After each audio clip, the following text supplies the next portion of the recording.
All right, you should be free of the prison that is looking at ads. As of right now, how is everybody doing today? I'm going to remove my keyboard because I don't need it on my desk. I'm going to keep it handy on my side, though.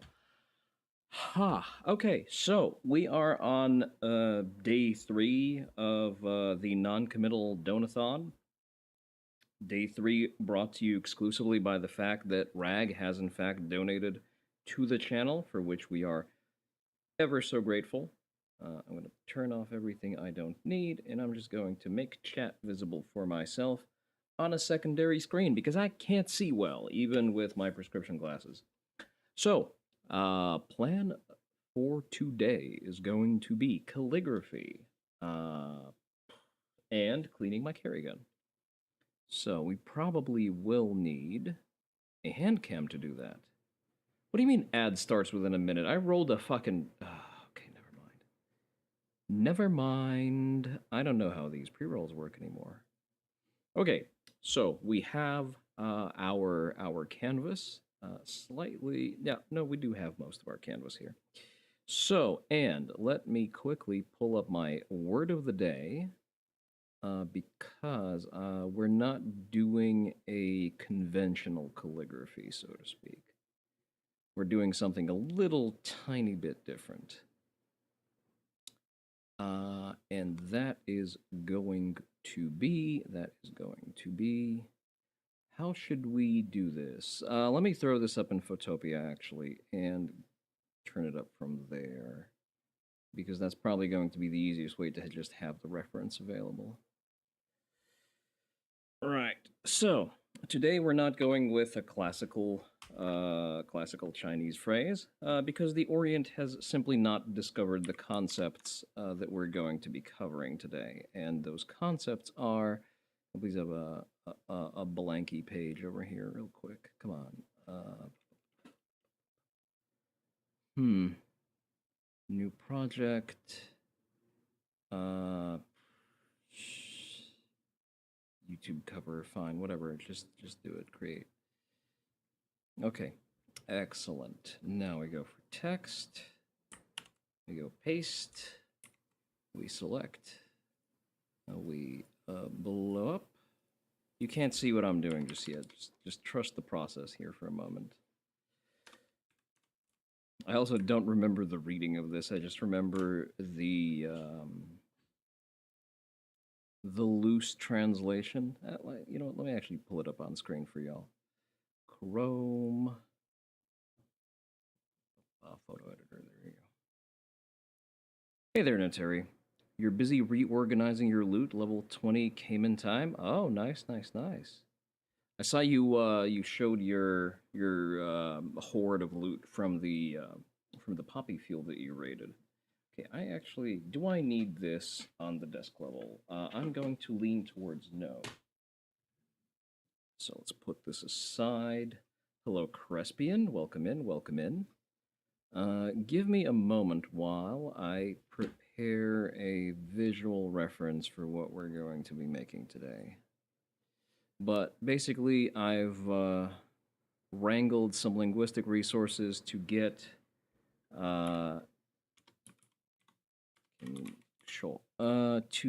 the closest possible equivalent of a calligraphy-worthy phrase of strength for freedom. So appropriately, as our paperweights, we're going to be using 2 challenge coins from the USS Missouri.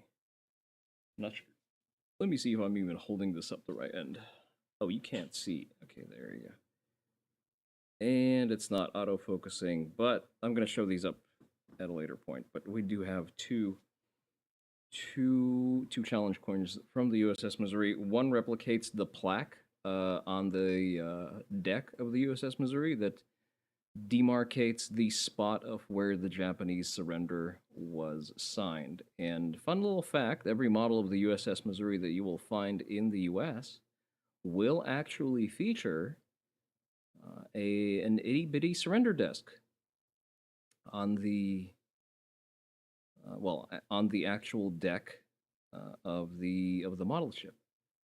So that's a little funny historical tidbit. So whenever you're in a place that displays models like that, uh, pay attention for whether or not it actually has a model of the surrender deck, and you will know if it's a model that was made by real American patriots or by Chinese sleepers.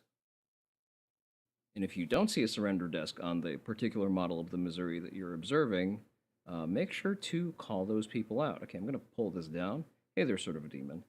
It is time once again. Yes, it is absolutely time. You are, for once, not the first one in chat. You're kind of slipping on your first game there. I'm kidding, of course. All right, let me download this.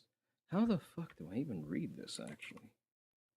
Translate Google. I forget the reading of this. Okay, let's see. No, please, not from Chinese. Japanese. How would we read this?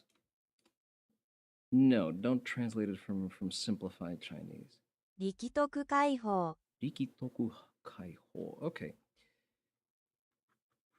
I don't entirely subscribe to this being Rikitoku Kaiho. Never mind, I think it's a short O. All right, let's retract this because we don't need it just yet. And I will pull up my reference image here real quick. Static PNG. We don't no longer use the static PNG, so. Okay, let's use this. Size it down slightly for my reference mostly. Upon further thought, given that Ching Li did with his command, you wonder if the Iowa class could have fought at night the same way. That is, he taught his crew to shoot the batteries at night using radar with extreme accuracy. Well, see, the USS Iowa, not the USS Iowa, the USS Missouri in particular was never really, well, no, it did actually fight in the Korean War, now that I think about this, but during World War II was mostly used to transport high command. But, the Iowa class being large ships with extremely large guns, yeah, it's very, very possible. I don't know enough about naval warfare to have any kind of big opinion on that particular matter. Okay, sure, let's just have the entire Gaiwan lift with the rest of the cup. We don't have the tea in shot today, sadly. Or should I have it in shot, actually? Get this a little smaller. Once the tea kettle is going to be out of the way, we're going to have everything rolled back into place. All right. So we're doing our first brew that we're not going to be drinking. You know, my big pet peeve about this new spill board is this motherfucker keeps sticking to my utensils, and I don't know what is causing it. I've never had that happen on a tea board. Is it the lacquer being damaged by the Texas heat? Well, I mean, it's hardly even lacquer at this point. It's just, something that prevents it from peeling off. Right, so let's wet our whistle. We're working with our training paper today.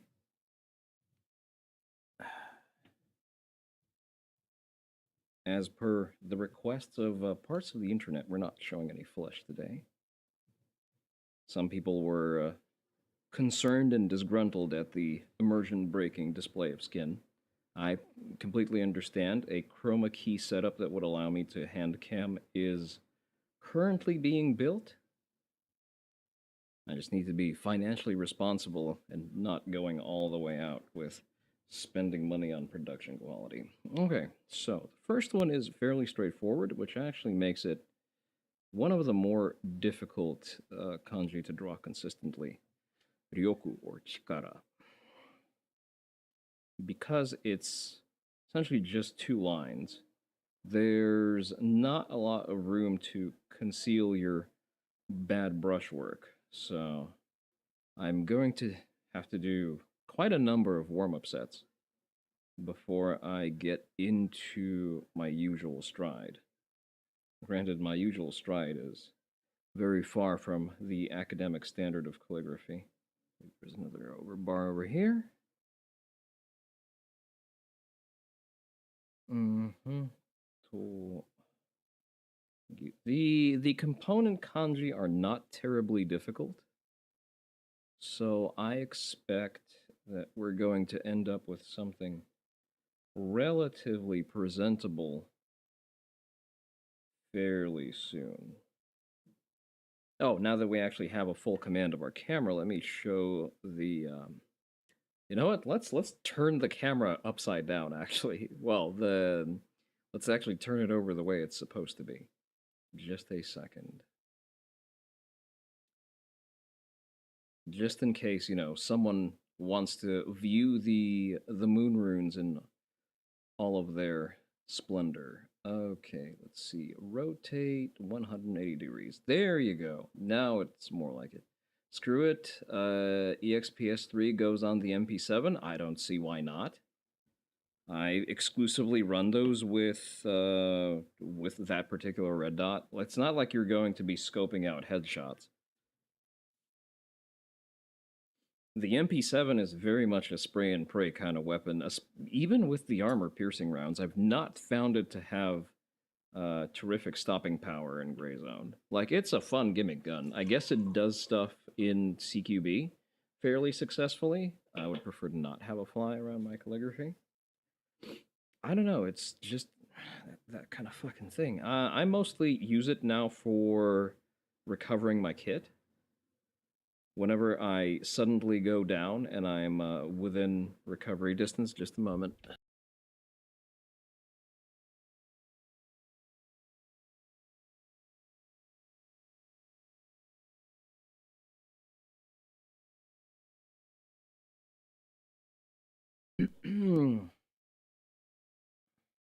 You're assuming you don't have access to the correct suppressor yet. Yes, the correct suppressor for the MP7 is sold by Banshee at level 4.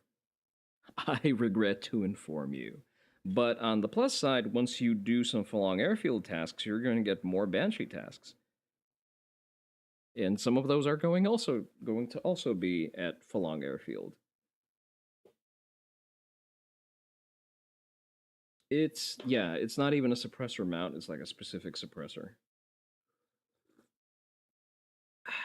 As all things HK, if you're not buying everything else HK, then what are you, poor? Okay, let's try that one again. Ryoku is probably going to be the one that I struggle with the most, depending on how particular I want to be with my proportions. See, that's way off because you have better perspective on. For me, it's a little offset because I'm looking at an angle. You're looking straight down. Imagine selling an iPhone that shoots. Yeah, that's pretty much it. Well, you see, it depends on where you draw the line at the gun ending and, rather, what you ascribe to it as being the iPhone quality. Because, for example, per accessory availability, I would say that the AR is very much the iPhone of is an iPhone that shoots, or maybe even the Glock.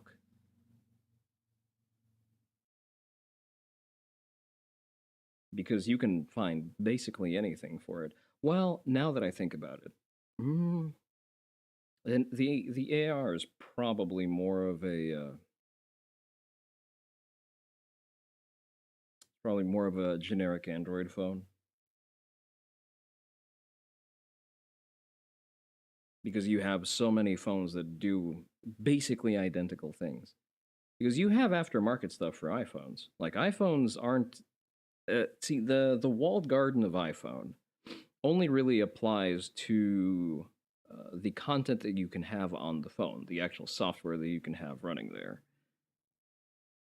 Like, unless it's greenlit by Tim Cook, you can't have it. But the parts availability and the aftermarket support is actually pretty much wide open, which is a big contributing factor of its success. One of the reasons my tablet for the longest time was an Apple tablet is because it was very easy to get accessories for it. Do I need this spike here? I don't think I do. I think that's an extra stroke. Okay. While I work on this, we're probably going to gradually shift into doing some very tasteful React slop. That way I can distract from what we're doing here. X400. Wait, what? Oh, the X400 multi. I can't see that word. Multi-emitter for. Oh, okay. Multi-emitter for increased Gucci. I mean, it's a. I think the only place I've put the X300 was the Glock because it's the only IR laser that you can put on a handgun rail. So I mostly run that with just the same setup as I do my full-size guns. Um, I don't manage the weight of my stuff in Gray Zone very well outside of the actual kit, where I insist on wearing Pathfinders and the B pattern belt. Everything else is very much not optimal in terms of weight management because I'm pretty sure that I usually over equip in terms of ammo and magazines.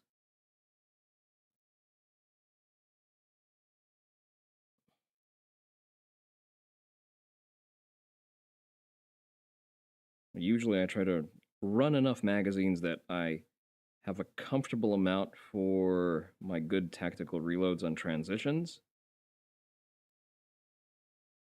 And to make sure that I have enough refill ammo to sort of compensate for my dogshit accuracy.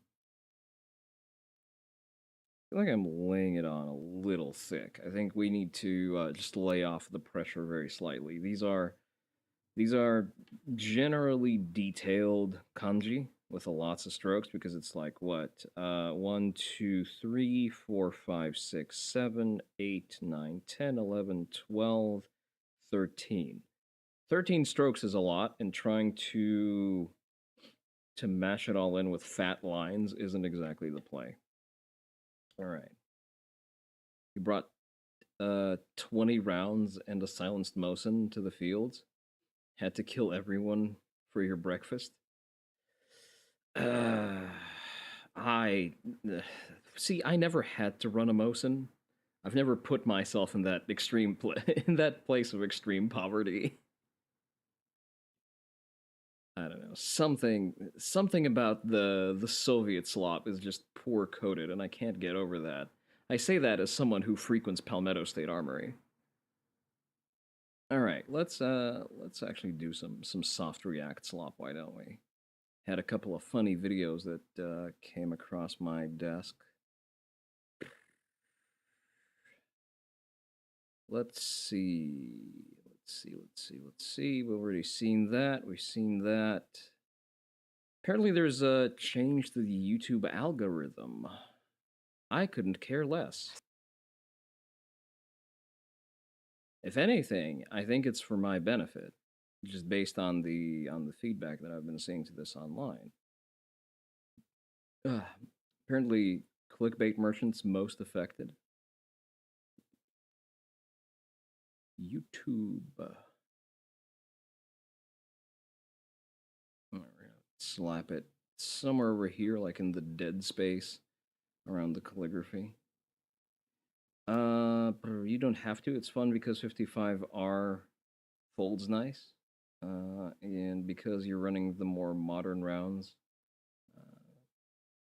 that don't understand the existence of armor. Listen, as long as you're having fun, go for it. See, I'm very skittish about pointless experimentation. I did that once trying to mimic Ricky's shotgun run. I paid for it. I almost paid for it dearly, and desisted from entertaining anything that's not an optimal run. Like, I'm not good enough at the game to do that. Something is wrong on YouTube. Is it? Sure, people have said that before, and they'll say it again. But lately, channels across the platform are reporting the same thing. A sudden, brutal drop in views, subs, and engagement. Maybe it made you wonder if you were out of touch. Maybe you thought you did something wrong and YouTube was punishing you. But dig deeper. Joke's on you, I've never had good views or engagement on YouTube. And you'll find the truth. It was never you. YouTube changed the rules and hoped no one would notice. The era of clickbait is over. Welcome to the new YouTube. By the way, you can always engage with the YouTube. If I could actually fucking type what I'm trying to type. Here's my keyboard. Hello, hello, hello, and what is going on, everybody? It is It's Master very of the TDS, and I am joined by my lovely wife. Riding Raven, and welcome back to Gothic Therapy. And if you've been feeling like YouTube just stopped working, you're not crazy. You're caught in a new system YouTube decided you didn't need to know about. So Okay, smash and? the like button like it still means something. Because if you don't, this video will get buried like a corpse in YouTube's backyard when the neighbor... Okay, here's the thing. I think that us knowing, generally, people cracking the algorithm and following the algorithmic requirements for something to go quote-unquote viral is what has basically destroyed YouTube and has flooded it with slop. It tangibly decreases the quality of most of the content that is being put out, and it is injuring anyone who is attempting to keep up. I think that metagaming the algorithm is the gayest shit ever, and I hope that it dies. I understand that a lot of people want to make a living off of it. Well, how about you make a living by making good content? ER hasn't uploaded in what feels like 3 years, and I think his YouTube is doing just fine. I wonder why. Neighbors aren't looking. At first, we thought it was just a fluke. Views dropping, comments slowing, and shorts dying on impact. But it wasn't just us. Small creators, mid-sized channels, even some of the big ones were all reporting the same thing. The algorithm wasn't just misfiring, it felt different. And since it wasn't election season, some kind of mischief had to be afoot. So we did what any sane caffeinated couple with questionable sleep hygiene and schedules would do. Recognize we're the problem and switch to decaf? No, we reached out to friends. Imagine Because if we're being not caffeine sleeping, why should sensitive. they be allowed to? That was not my idea, just for the record. But we asked for data, and our friends delivered. Even at 4 a.m. Bad kitty. Meow. We didn't want to jump to conclusions. YouTube's algorithm is about as reliable as a blind lawyer with anger issues. I'm a really good lawyer. So we pulled real data. I'm still from pretty sure that 5 I'm channels. shadow banned on Channels YouTube. of different genres, different sizes, and different upload schedules. It didn't matter. The numbers lined up like suspects in a police lineup. Except every suspect was guilty. Top 20 videos in the past 90 days across 5 channels showed the same pattern and the same result. I promise you There this was is not a finger painting and 96 to helps the mat dry out 100% faster. Correlation between total views and engaged views. If a viewer didn't actively engage with a video, their view no longer counted at all. Oh. YouTube changed what a view is. So here's the thing. I think that this is going to backfire in spectacular fashion, as all YouTube changes do, because they can't seem to find a competent CEO to save their life. But I think this is going to end the era of clickbait and usher in the era of extreme high-powered rage bait. It was rolled out. People will be deliberately wrong in the shit they say to elicit an angry commentary response in the comments. Just watch as the YouTube sphere actively devolves into telling you that the sky is green. Quietly framed as a shorts update, but it's way bigger than shorts. So, what That is an some engaged Indian upper view? management Well, shit. it's I the mean, to kind be of view fair, that YouTube actually counts now, not the number. You see, no, Terry, I agree with you, but to be completely fair, the middle class white woman was doing them no favors as well. So You see on the public counter, but the number they track behind the scenes. Basically, Okay. if someone clicks your video, watches most of it, and either likes, comments, or subscribes, congrats. That's an engaged view. Anything less might as well not exist. And here's the twist. see, so whenever you watch the Whole 8 Tatami podcast episodes, you make sure to like that bitch and leave a comment. You hear me, or I will find you. Based on the data, anything less than an engaged view actually does not exist anymore. Just a ghost in the algorithm. That's why our numbers show a near perfect match between engaged views and total views, because they're now the same thing. YouTube changed the rules. You don't get credit for being seen, only You don't have to interacted fucking with. It used to be engage with engagement people you boosted a like video, and instantly now, help people no you hate. engagement, no view. End of story. Back in 2024, YouTube said they wanted to kill clickbait, and well, they did. You see, on the other hand, it lets you hate watch things and not give it metrics, which is all perfectly fine. The thing is, you need to understand that a dislike is also engagement. So, like, I can see why the professional content monkeys don't like this, but this is actually giving you the viewer, significantly more control over what is going to be viable on the platform. The longer I listen to this, the more I kind of fucking agree. Outside of the absolutely noxious meta that is going to pop out of content mills that need to have that consistent flow of slop, they are either going to find a way to bait people into commenting, or they will have to die. I would prefer the latter, but that's just me. But then again, you as a viewer now have direct control. The content on YouTube now lives at your mercy. Like the fucking podcast episodes and the VOD edits. They just covered up the murder, buried the body, and hoped no one would find it. Until we dug it up. The corpse and the data doesn't lie. We tested this across 5 different YouTube channels from 15,000 subs to over 1 million. We analyzed the top 20 videos on each. That's a total of 100 videos, which meant a lot of data and a lot of math. That was the least fun part of this entire process. Definitely. But the numbers were absolutely brutal. One video had over 100,000 I think I need to public views offset this and lore. 98,900 engaged views. That's a 99% match. Another had 8,200 total views and 8,050 engaged. That's nearly identical. One smaller channel had 1,500 public views, and the engaged view count was 1,506, somehow higher than the total. Clearly, they're still working out the kinks from the system, but across all 5 channels, the average correlation was over 98%. That's not just weird. That's statistically impossible. If YouTube was still counting normal views. Let me catch up with chat. Here's the thing. You like Saba's channel. You don't want to participate in blithering, frothing positivity orgy that represents basically every single comment section.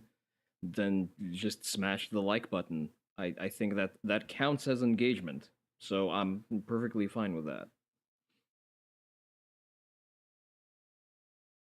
The way they used to. Which means one thing. Public views and engaged views are now the same thing. We can't confirm this 100% because YouTube hasn't said anything publicly, but the odds of this being random, about 0.00002%, which means a 99.9998% chance that we are right. The math does not lie. Reminder, if you don't like the live stream on YouTube, you are gay. But YouTube clearly does. So, what does this mean? Simple. The old YouTube is gone. Red arrows, crazy facial expressions, and giant words aren't going to cut it anymore. If your viewers don't engage, they don't count. And Good. if they don't count, YouTube decides your content is not worth promoting. And just to hammer it in, YouTube recently updated their monetization rules to punish videos that don't drive engagement. So if your viewers don't click, comment, or care, you don't just lose reach, you lose revenue too. And maybe even worse, you lose visibility without even knowing it.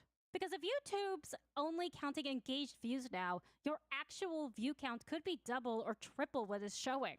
But if no one interacts, it's like those views never existed. We're not here to fearmonger.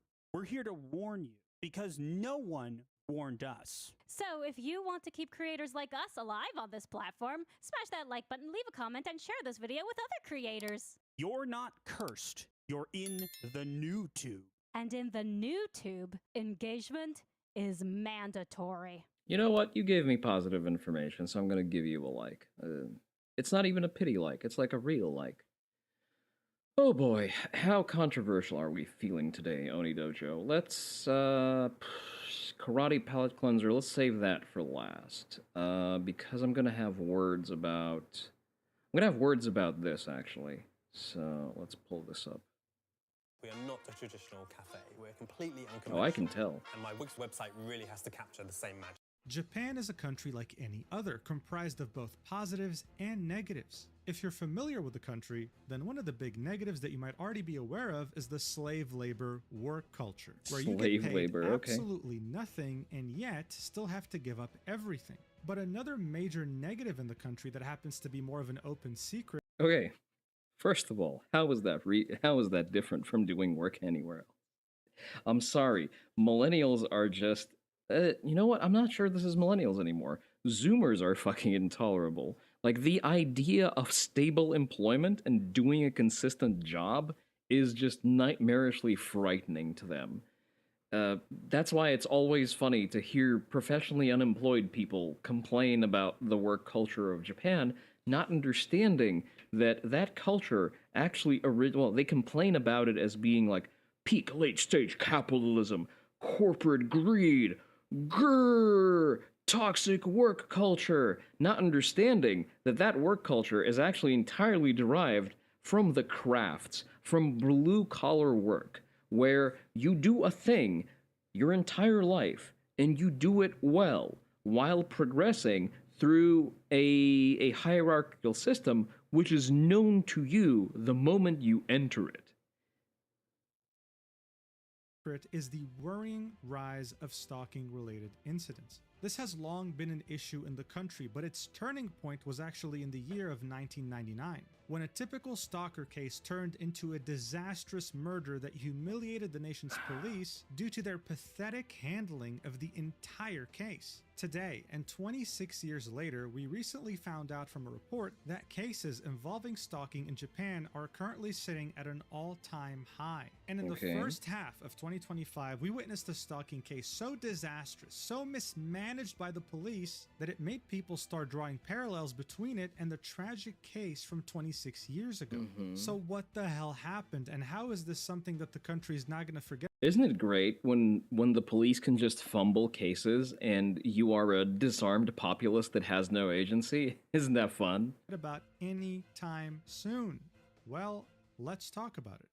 Alright, so to truly understand the significance of this incident, we have to go all the way back to the year 1999 in order to talk about the story of Ino Shiori, a 21-year-old university student at the time. You see, on January 1999, Ino would meet a guy at an arcade by the name of Komatsu Kazuhito. They got to know each other that day and shortly afterwards started dating. It didn't take long though for Ino to start noticing some pretty severe red flags. For example, Komatsu would all of a sudden start buying her some very expensive luxury items, such as Louis Vuitton handbags and Gucci clothing. Ino wasn't so easily swayed though and didn't really care about materialism, so she would refuse them. Komatsu wouldn't take this well at all and would start screaming at her and causing scenes in public.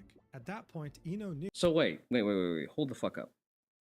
So did they start dating or not? Or did they start dating and then she was trying to exit the relationship, let it fade out? that this guy was crazy and because she got the ick or something.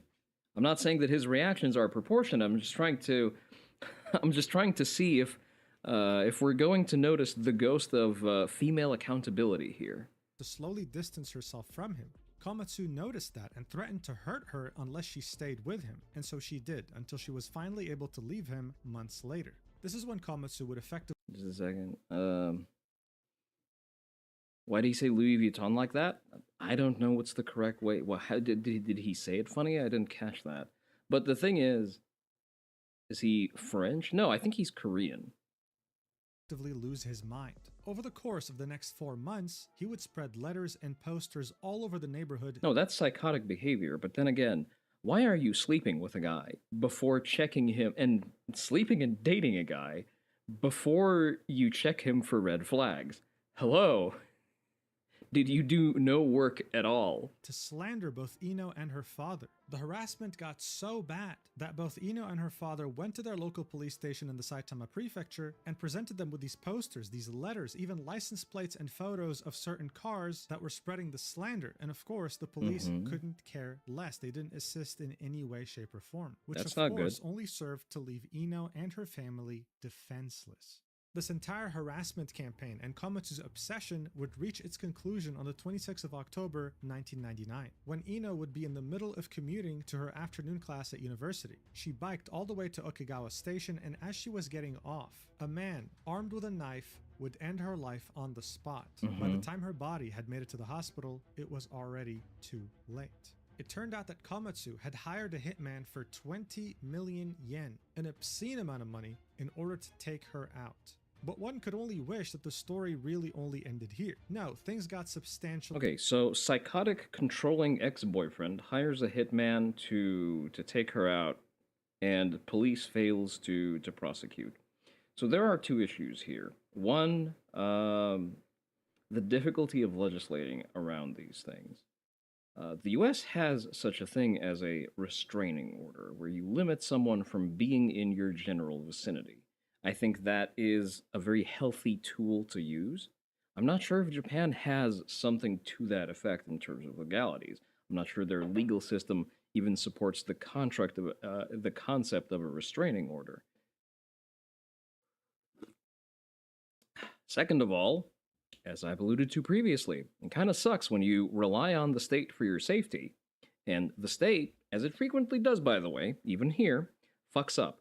The difference is, for cases when the state fucks up, I have a gun. Case closed. Worse. As the parents of Ino were grappling with the fact that she wasn't with them anymore, the same Saitama police station that refused to help them attempted to cover their own asses by fabricating misinformation about Ino as An a actual person, hitman. Wow, spreading lies Japan about does her, have saying that she everything. was a promiscuous woman, even going as far as calling All right, let me catch up with chat real quick. I have asked the woman to do work. I am permabanned. I am currently skewering the hose. Let's see. A diet congressman's son? I don't know if he was. Was that mentioned right now? her an escort, someone who sells her body to men for money. Shortly after, Japanese tabloids as well as mainstream press would also run with that same narrative, slandering her name and running it through the mud even further, even after she had lost her own life. Instead, it took one independent journalist by the name of Kiyoshi Shimizu to expose what Ino truly went through with her family over the course of 1999, and to expose the complete incompetence of the police as well as exposing the people behind her death. It was a national embarrassment, with 3 senior officers being dismissed immediately and a few others having their entire salaries cut. This was such a serious issue that in the year 2000, lawmakers passed the Anti-Stalking Act, giving victims of stalking and harassment more power by allowing police to intervene before a situation becomes serious. And to this day, this remains a pretty big deal. One quick Google search and you'll see testimonies from many people living in these so-called first world countries, Reddit venting is their a source, frustrations okay. about how they went to their local police station, told them of a stalker, showed them proof, and the police refused to do anything, even going as far as saying we can't do anything until the stalker does something. Well, here's the thing. You unfortunately end up in a situation of, unless someone actually breaks a law, you can't really do anything about that. That is a big problem with stalking as a phenomenon. Your rights end where the rights of the other person begin. And being generally menacing, unfortunately, is not something that can be solved through lawfare. The problem here is that you are once again trying to replace the role of the man in a household with the construct of a man, rather the proxy for a man, in the form of the government's monopoly on violence. And that is just not a cure-all, because the government is everyone's daddy, not just yours. Well, rather, the government is everyone's pimp, not just yours. And the government isn't going to take sides unless there is a clear-cut case, especially in Japan, because you need to remember, Japan does have a, what was it, a 98% prosecution rate for when charges are brought. Not because they are so draconian in overcharging, but because unless a detective has just a foolproof, waterproof, ironclad case, he is most likely not going to bring it forward and press charges. Because if the case falls apart in trial, it's going to be an embarrassment and a stain on his professional record. In other words, we can't do anything unless the stalker hurts you, which by then would be too late. So to be fair, Japan was definitely one step ahead with this law passing, but it was still far from being perfect. Nothing is perfect. Stalking-related violence still occurred multiple times, and the law was revised 3 different times throughout the years. Once in 2013, once in 2016, and one more recently in 2021. Each of these revisions aimed to give victims even more power. I'd say that's a lot of flexibility for the Japanese legal system. Reviewing the same law over and over again several times over the course of less than 10 years. When being faced with a stalker. The most recent revision in 2021 actually changed the legal definition of what stalking is, specifying that making silent calls, or calling, or transmitting using a fax machine, or sending text messages through any text messaging service persistently despite his or her rejections is enough to be classified as a stalker. There were also more specifications in this revision, like how if someone was walking in your neighborhood repeatedly and you felt like they were stalking you, then the police could intervene. In a perfect world, giving so many Okay, so the legal framework for exercising what is essentially a restraining order exists. tools to victims of stalking would effectively mean that stalking is now extinct, right? Well, unfortunately, we don't really live in a perfect world. And as you saw in the beginning of the video, stalking incidents keep increasing, not decreasing. And the latest stalking-related incident that just occurred in 2025 is a grim reminder that what happened in the year 1999 to Ino can still very easily happen today. Alright, so we're now in the year of 2025, and our story takes place in the Kanagawa Prefecture, part of the greater Tokyo area. More specifically, in its capital city, which is Yokohama, renowned for many aspects of its cultural heritage, as well as its very big and varied Chinatown district. This story involves Okazaki Asahi, a 20-year-old working a regular office job, and on the other hand we have Shirai Hideyuki, a 27-year-old who's unemployed. They were both in some sort of a 27-year-old with facial tattoos in Japan. So, connected to criminality. Okay. 27-year-old unemployed man with criminal record. Let's just put a pin in that for a moment.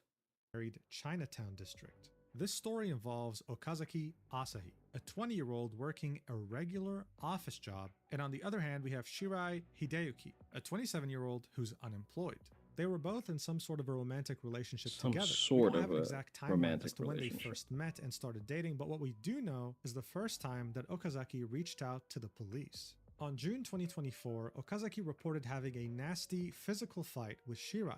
She went ahead and reported this to the local law enforcement, which in her case was the Kawasaki Rinko police station. As far as we know, they wouldn't hear back from her until September 2024 when things would escalate further. This is when she would file an official written complaint saying that she got injured. This is not the complaint in question because it has the name of the complainant set as Meguro, and the date is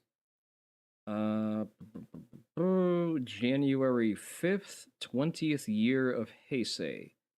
20th year of Heisei is 2001. Okay, it says that over here. So this is just I guess it's a generic card. So it's not specific evidence. He's not bringing up a specific thing. It's just B-roll. After they had gotten into a physical fight. Things weren't very straightforward though, because a month later on October 2024, she would go ahead and withdraw that complaint. essentially saying that she didn't want to press charges anymore. So the police didn't bother looking into this further. But obviously, things aren't that simple. In fact, what's really interesting here is that on May 2024, just a few months prior to this, the National Police Agency of Japan called on prefectural police departments to place priority on protecting the victim when romantic entanglements break down because problems can escalate rapidly and lead to violence. This was an official statement made by the National Police Agency. And you had a woman who was saying that she was in an abusive relationship, talking about physical harm, who had so far made a complaint in June and a written one in September, Would only she to then withdraw it in withdraw? October. But Okay. don't worry, because barely a month later in November, she would file yet So the reason with the withdrawal is material here, by the way, is that it sort of calls back to the previous thing that I brought up, the 98% conviction rate, which is a product of detectives only wanting to bring forth a sure thing, similar, not entirely dissimilar to the way the Korean legal system handles bringing a case forward, where it sometimes gets a little bit ridiculous, where the state won't even really collect its own evidence, and it'll rely on the injured parties to collect their own evidence, which not exactly a workable system, but yeah, sure, I guess. another complaint against him. So of course, Oh, you're hey probably there, wondering, Dia. now that there's been Just a second, let me catch up with chat. This is like that minigame from Rhythm Heaven, Power Calligraphy. I've never played it. I'm bad at rhythm games. The only one I tolerate is the Senran Kagura one. So I can't really speak to that. Fortunately, there's not really a strong rhythm game element to real calligraphy, but I guess there's going to be at least some thematical overlap. How are you doing today, Dia? Rhythm Heaven is the only rhythm game you tolerate? I see. A fellow rhythm game hater. so many different instances of complaints. What did the police do so far? Well, they Doing verbally okay, that's warned good. Shirai 3 times, as if the guy had publicly left trash on the street or something. And I think it would take common sense to understand that if you just verbally warn someone about domestic violence like this, they would be able to very rapidly conclude who made the complaint against them and punish them for it. So one could even go as far as saying that the police made the situation even worse with how they conducted themselves. But this was nothing compared to how they let down both Okazaki and the entire country of Japan in December 2024. On December 9th, Okazaki would call the police station 9 different times. And in 3 of those 9 calls, she would explicitly say that she spotted Shirai in her neighborhood walking around, even though he didn't live there. This call also wasn't random. This was someone who had filed multiple reports on Shirai with the police prior to this. It should have been a top priority. Let's keep the record straight. She filed 1 report, and then she filed a 2nd report that she had withdrawn. It's important to note because that is an important detail. However, with that in mind, the police only bothered to tell her to not leave her house. That's it. And they didn't bother looking into this further, even though she had called them 9 different times. Thanks to the Anti-Stalking Act that we saw earlier in the video, the police had full legal right to intervene here. That's But very they true. didn't. And you know what the worst part is? We have a video of him literally prowling outside of her house while looking directly at the window in the creepiest way possible. I mean, watch this. This was recorded on the 12th of December, where we can clearly see Shirai prowling around the neighborhood looking directly at the window of the house of where Okazuki was staying. If I saw this outside of my window, I would be creeped out beyond belief. It was recorded by one of the friends of Okazuki who was Here's the thing. You would be creeped out beyond belief. I would have my plate carrier and rifle on me. We are not the same. staying with her, no doubt because she felt way too scared to be alone, and it was sent to the police on the same day. But again, nothing. Shortly afterwards, Okazuki would call the police yet again to let them know that Shirai had stolen her bicycle. Again, nothing was done. And on December 19th, barely a week after the video of him walking around prowling outside of her house, things would escalate to a living nightmare. On December 19th at around 10 p.m. in the evening, Okazuki would call her local police station to let them know that she was fearful for her life, no doubt telling them that she could see Shirai prowling around her house. She was told to call back during daytime. On December 20th at 7 a.m., after no doubt having a sleepless night, Okazuki called the police station yet again and was told to call later because no one could take her call at the time. This was the last known interaction anyone had with Okazuki, because after this, Okay, let's point out the obvious point here. The cops are not doing their job, like even whatsoever. How did I learn Japanese, by the way? I had a lot of exposure to Japanese people through my martial arts practice and through my tea ceremony practice. And at some point in my late teens, early 20s, I've sort of intuited the fact that most people who are worth looking up to speak at least one other language. Thank you for the hydrate, Crespian. Let me brew my tea there for a moment. So, yeah, most of the people that I look up to speak in excess of two languages. I already had English and Russian pretty figured out. So, my other options were Hebrew or Japanese, and all of the Jews that I knew at the time spoke either English or Russian, which is still the case. And very few of the Japanese instructors I had to engage with spoke either Russian or English. And an interpreter costs a hell of a lot of money. So understanding that I will be spending a lot of time around that population, I've decided that the financially frugal solution would be to just learn Japanese. You want to learn at some point, you're unsure how to start. There are two ways of going over that. I can actually help you. It's generally easy, but somewhat labor intensive at first. Yes, I speak Russian fluently. I mostly understand Ukrainian and Croatian. Czech is very, very difficult to understand. Generally, like, the more farther west you go, the harder it becomes to understand, because sort of it gets more Baltic as opposed to Slavic. I still retain some German, but very little. So, let's finish. Oh, fine. Let's break this up. I can, if I ever end up editing this, I'll just cut around it. But the way you want to start learning Japanese is you ideally want to start with a tutor to run you through the basics. Because a tutor will explain to you, he will explain that there are disparate writing systems, that there's hiragana, I, U, E, O, that there's katakana,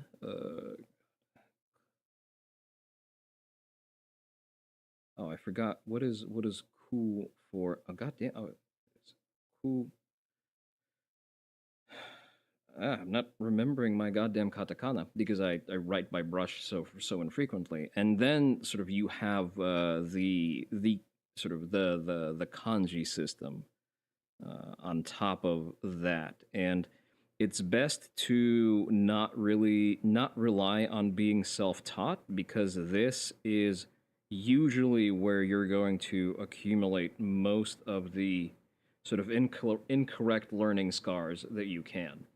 So have a tutor walk you through the very, very basics, the basic grammar structures, the basic rules of pronunciation, and then you're just going to have to make up volume, because the two of the most difficult things to learn in Japanese are the writing systems and vocabulary, and that's sort of an intertwined problem, because the depth of the writing system makes learning the vocabulary more difficult, because you're going to have different readings, different word combinations, situation-specific jargons, and sort of it's not enough to just try to read, because as you try to read words without knowing them, you're going to have a lot of opacity in trying to learn these new words. So, once you have spent some time with an instructor, and I would recommend that you try to extend that period as long as you can. I believe I had the opportunity to learn with an instructor for at least about a year. From that point onward, you're going to have to brute force your vocabulary and the grammatical structures that you're exposed to. So from that point, you're going to have to self-study a lot. Modern tools make it easier. So what you're going to have to get is there are two Tootle books. Tootle, the publishing house. Tuttul, I think, is the spelling. And one is Essential Japanese Grammar. The other one is Essential Japanese Vocabulary. Those will be your primary reference books. From there, you take an anime. Generally, you can start with Shonen Slop and then work your way up to things that deal with more complex, more sophisticated subject matter. And you brute force the script of the anime. By that, I mean you watch the anime as you normally would. A character says something, you stop the anime, you write down word for word what that character has said in Japanese. If you hear a word that you don't know, you look it up. If you hear a word that you don't know how it's spelled, you look it up. And you continue going through it. If you know how a word is spelled, or for example, it's a phrase that is mostly comprised of hiragana, but you don't know what that means, or you don't know what the sentence means, get your Google Translate out, Google Lens, whatever have you, and you figure out what that sentence means. And you just do that to the entire anime, line by line. That makes watching a show in English help you learn English a lot as a kid? Yeah, because it's exposure. It's learning through exposure. Sometimes you could learn just from the context. The character would say a phrase, and if it already knew every other word except that one, then you could assume since you'd have subtitles on. Yes, having subtitles on is a great help. Subtitles are sometimes inaccurate, and that's going to be basically the test of you paying attention, you finding discrepancies in the subtitles is also a learning tool, essentially. So that's pretty much it. And then, sort of depending on the language proficiency that you need, you're going to either have to look for other teaching resources because anime only gets you so far, or maybe you're going to be fine with having the speaking ability of a middle schooler, and then you can stop there. So that's up to you entirely. All right, let's continue watching the video. She would vanish, and no one would be able to reach her ever again. During the entirety of all these phone calls, she was seeking shelter in her grandmother's house. It looked like this. On December 22nd, just 2 days after Okazuki had disappeared, her grandmother had called that same police station and told them that her granddaughter had not come home, adding that the window in the house was broken and saying that this was probably done by her ex-boyfriend. The police made their way to the house and proceeded to explain to the grandmother that there were more glass fragments outside than inside the house, having the gall to suggest that the glass was broken from the inside, not the outside, insinuating that it was her granddaughter that broke the glass to somehow escape from the house rather than someone trying to break in. They took stellar police work. Photos of the broken window, but didn't even bother collecting fingerprints. The poor grandmother, who was practically being ignored by the police, had to file a written report for them to finally go back to the premises and collect fingerprints, which unfortunately, as far as we know, didn't lead anywhere. Things got even crazier on mid-January 2025 when Shirai's own family would call the police and tell them that while they don't have any concrete proof, they believe that Shirai murdered Okazuki. The police would later admit that they found this call to be unproductive because it didn't help them find the exact whereabouts of Okazuki. Unproductive when Shirai's own family was saying this about him. It's insane. What's even crazier is that on January 24th, the police would find Okazuki's stolen bicycle in front of Shirai's house. For whatever reason, this didn't raise any suspicions in their book. Since December 20th, 2024... Well, I mean, that's not really...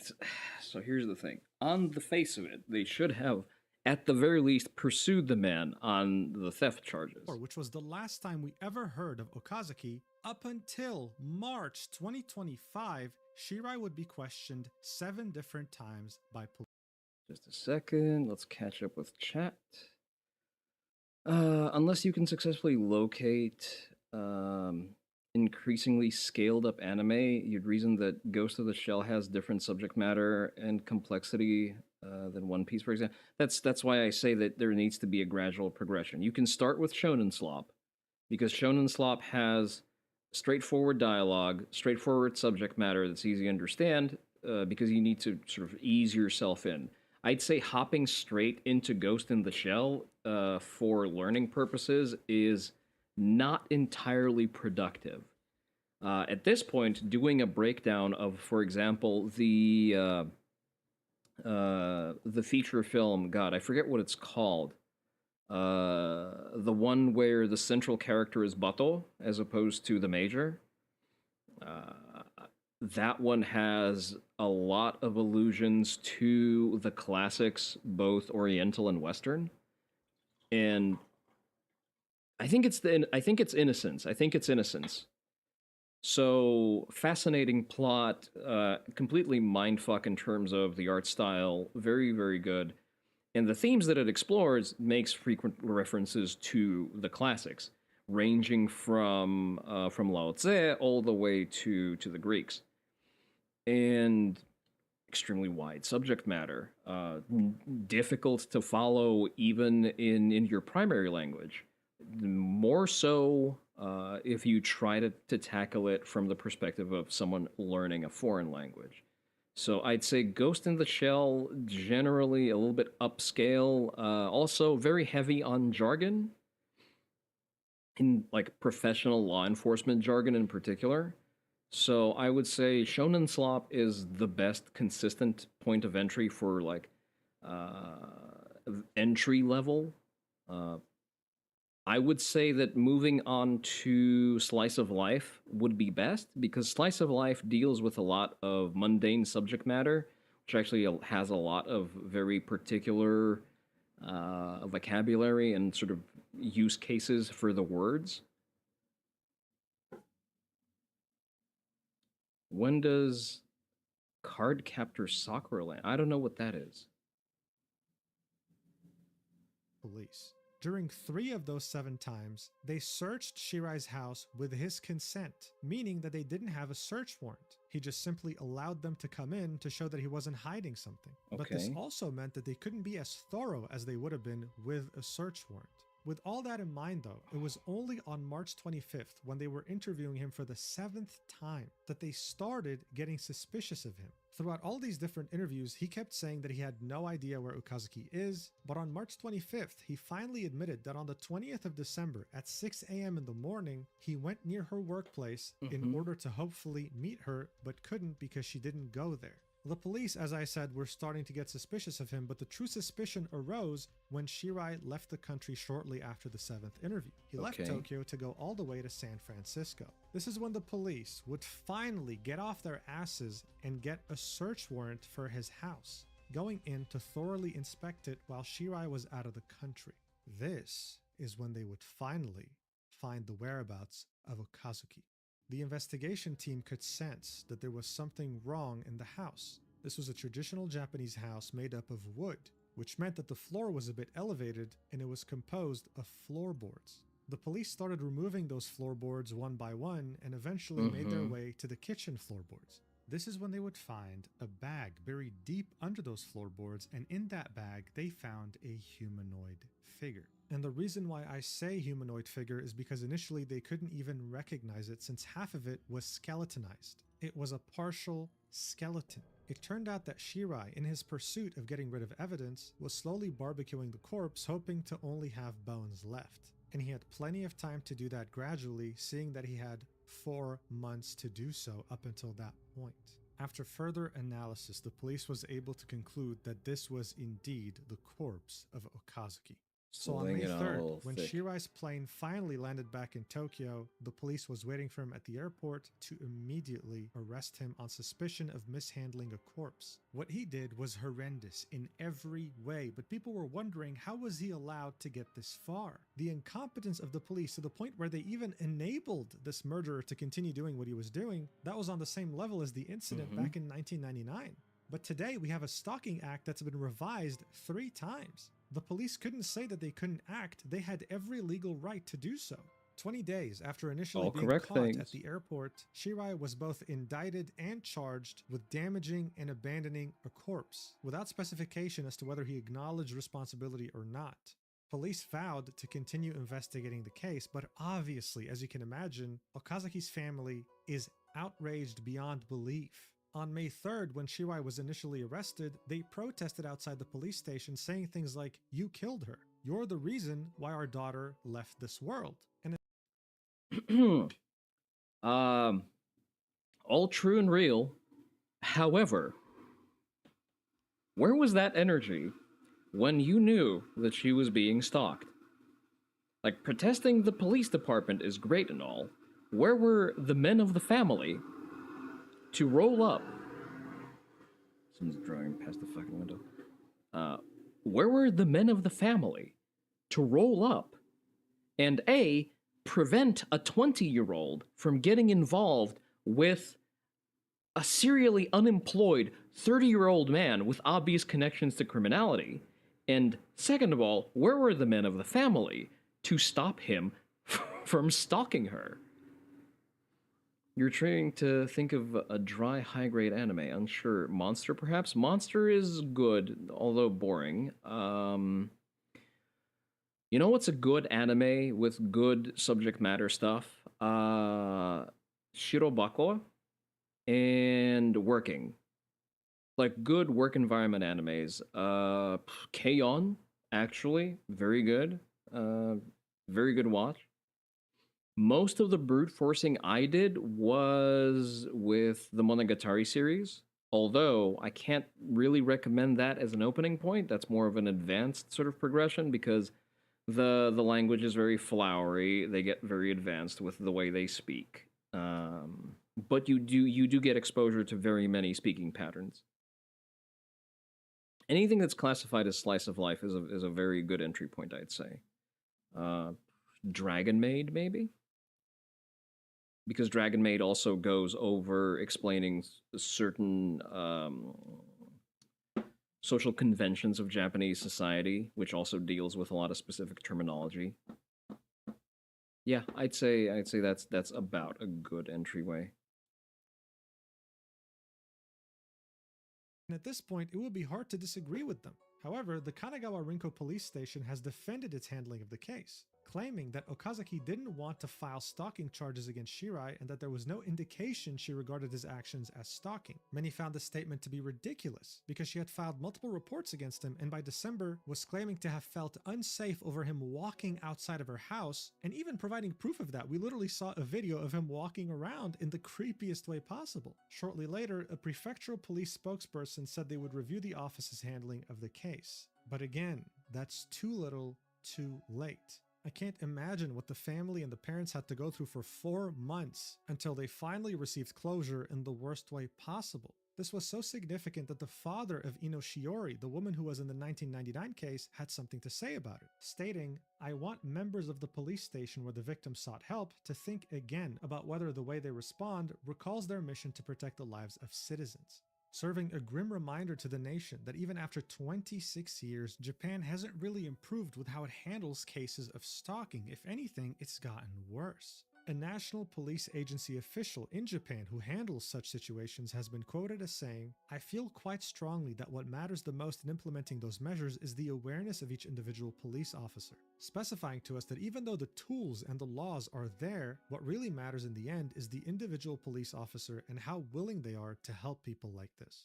Look, this is obviously very tragic and so frustrating. It's like, why are you even a police officer if you don't do anything? But what's crazy here, obviously, is that both Ino back in 1999 and Okazuki in 2025 are both regular members of society. We're used to seeing news about how celebrities and news anchors and public figures always have to deal with stalkers because of their fame, but this can literally happen to the most regular, average person you know. Okazaki literally worked an office job. But like anyone on the planet, she sought love, she sought a partner, and to do that, you have to date multiple people, and she simply got unlucky with Shirai. So here's my point of contention with this, because I will not. How many reports again? So he says that he says multiple reports. The only reports that were specifically mentioned as like formal reports was one for intimate partner violence. I'm not sure that one should have been actioned, although we don't know the exact content of that report. Generally, physical violence is taken seriously.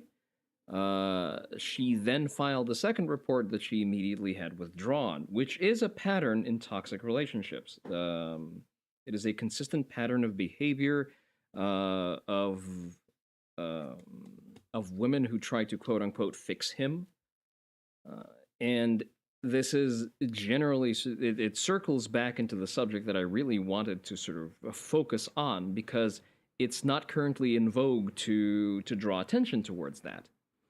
She didn't just get unlucky. She started dating a guy almost 10 years her senior with facial tattoos who was unemployed at the time, and I believe sort of professionally unemployed.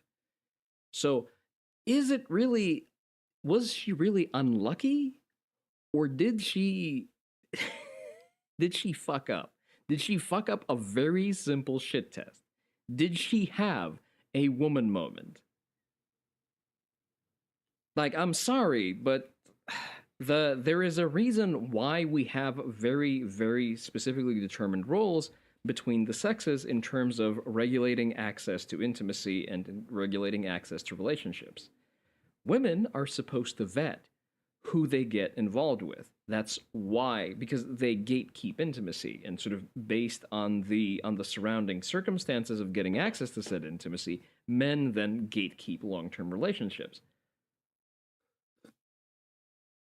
And I'm sorry, but like I have a lot of shade to throw in this particular situation. She failed at vetting her partner based on very obvious things that Japanese society stigmatizes a lot. If you are a 30-year-old unemployed man with facial tattoos, I am sorry, that is the reddest of flags. Yeah, face tattoos is a red flag in the U.S. In Japan, it's pretty much it's pretty much being branded as a professional criminal. Unless you are involved in the art industry, which is not materially different in my estimation. Try to action that teapot without flashing my face on the camera. So yeah, why did the police fuck up? Yes, the police had every legal avenue to continue pursuing this. This entire situation would not have materialized if women were not allowed to vote. What? I mean, if she paid at least a minimal amount of attention of who the fuck she was getting involved with. And again, where were the parents? Why does the father not step in when his 20-year-old is getting involved with an unemployed 30-year-old man with facial tattoos? If said facial tattooed 30-year-old unemployed man is stalking your daughter where she is in tangible distress, how is she not currently with you? Why are you not protecting your child? And sorry, 20 years old with modern rates of when people mature and how much shit they need to get in order to function in society? I'd say that's definitely you're still very much within involved parenting orbit, I would say. Pretty sure the you mean the Yakuza wouldn't have. Oh, pretty sure the Yakuza wouldn't have you if they because they don't like being so high profile. Yes, those are not made man tattoos. So those are not tattoos that would be associated with a structured Yakuza organization. It's just low level petty crime. So I'd say the blame here is shared not equally. 60% of the blame is on the cops who are not doing their job. The cops should do their job. They had every legal avenue to do so. So there's no denying that. So 60% of the blame lays on the cops. I'm sorry, But the remaining 40% is going to have to be split between the woman who has obviously failed to vet who she gets involved with. She wanted to play fuck games. She wanted to play stupid fuck games, and she won stupid fuck prizes. The problem arises when the government was incapable or unwilling to bail her out of the bad decisions she was empowered to make. So you're not even a well-off criminal, you're just a dumb thug? Yes, exactly.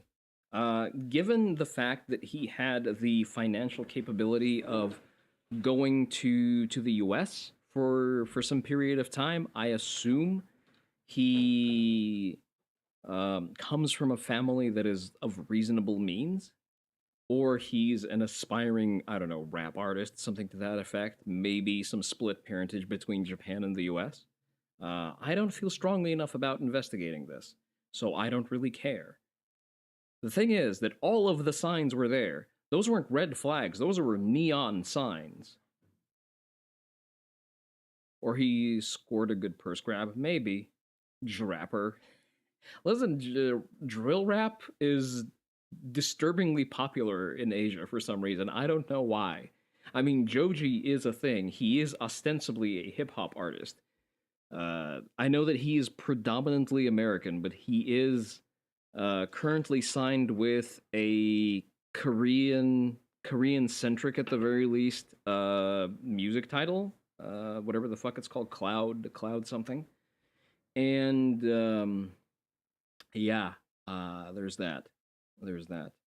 But that's besides the point. The thing is, like, the thing that the video's author is just glossing over entirely is the fact that, yes, does the majority of the blame lay on the police who have failed to act? Yes, the police have failed to act in order to bail a woman out of the just extremely quantifiably batshit poor choices that she has made, and that her parents have failed to correct. They have failed to instill in her that you do not get involved with unemployed 30-year-old men with facial tattoos.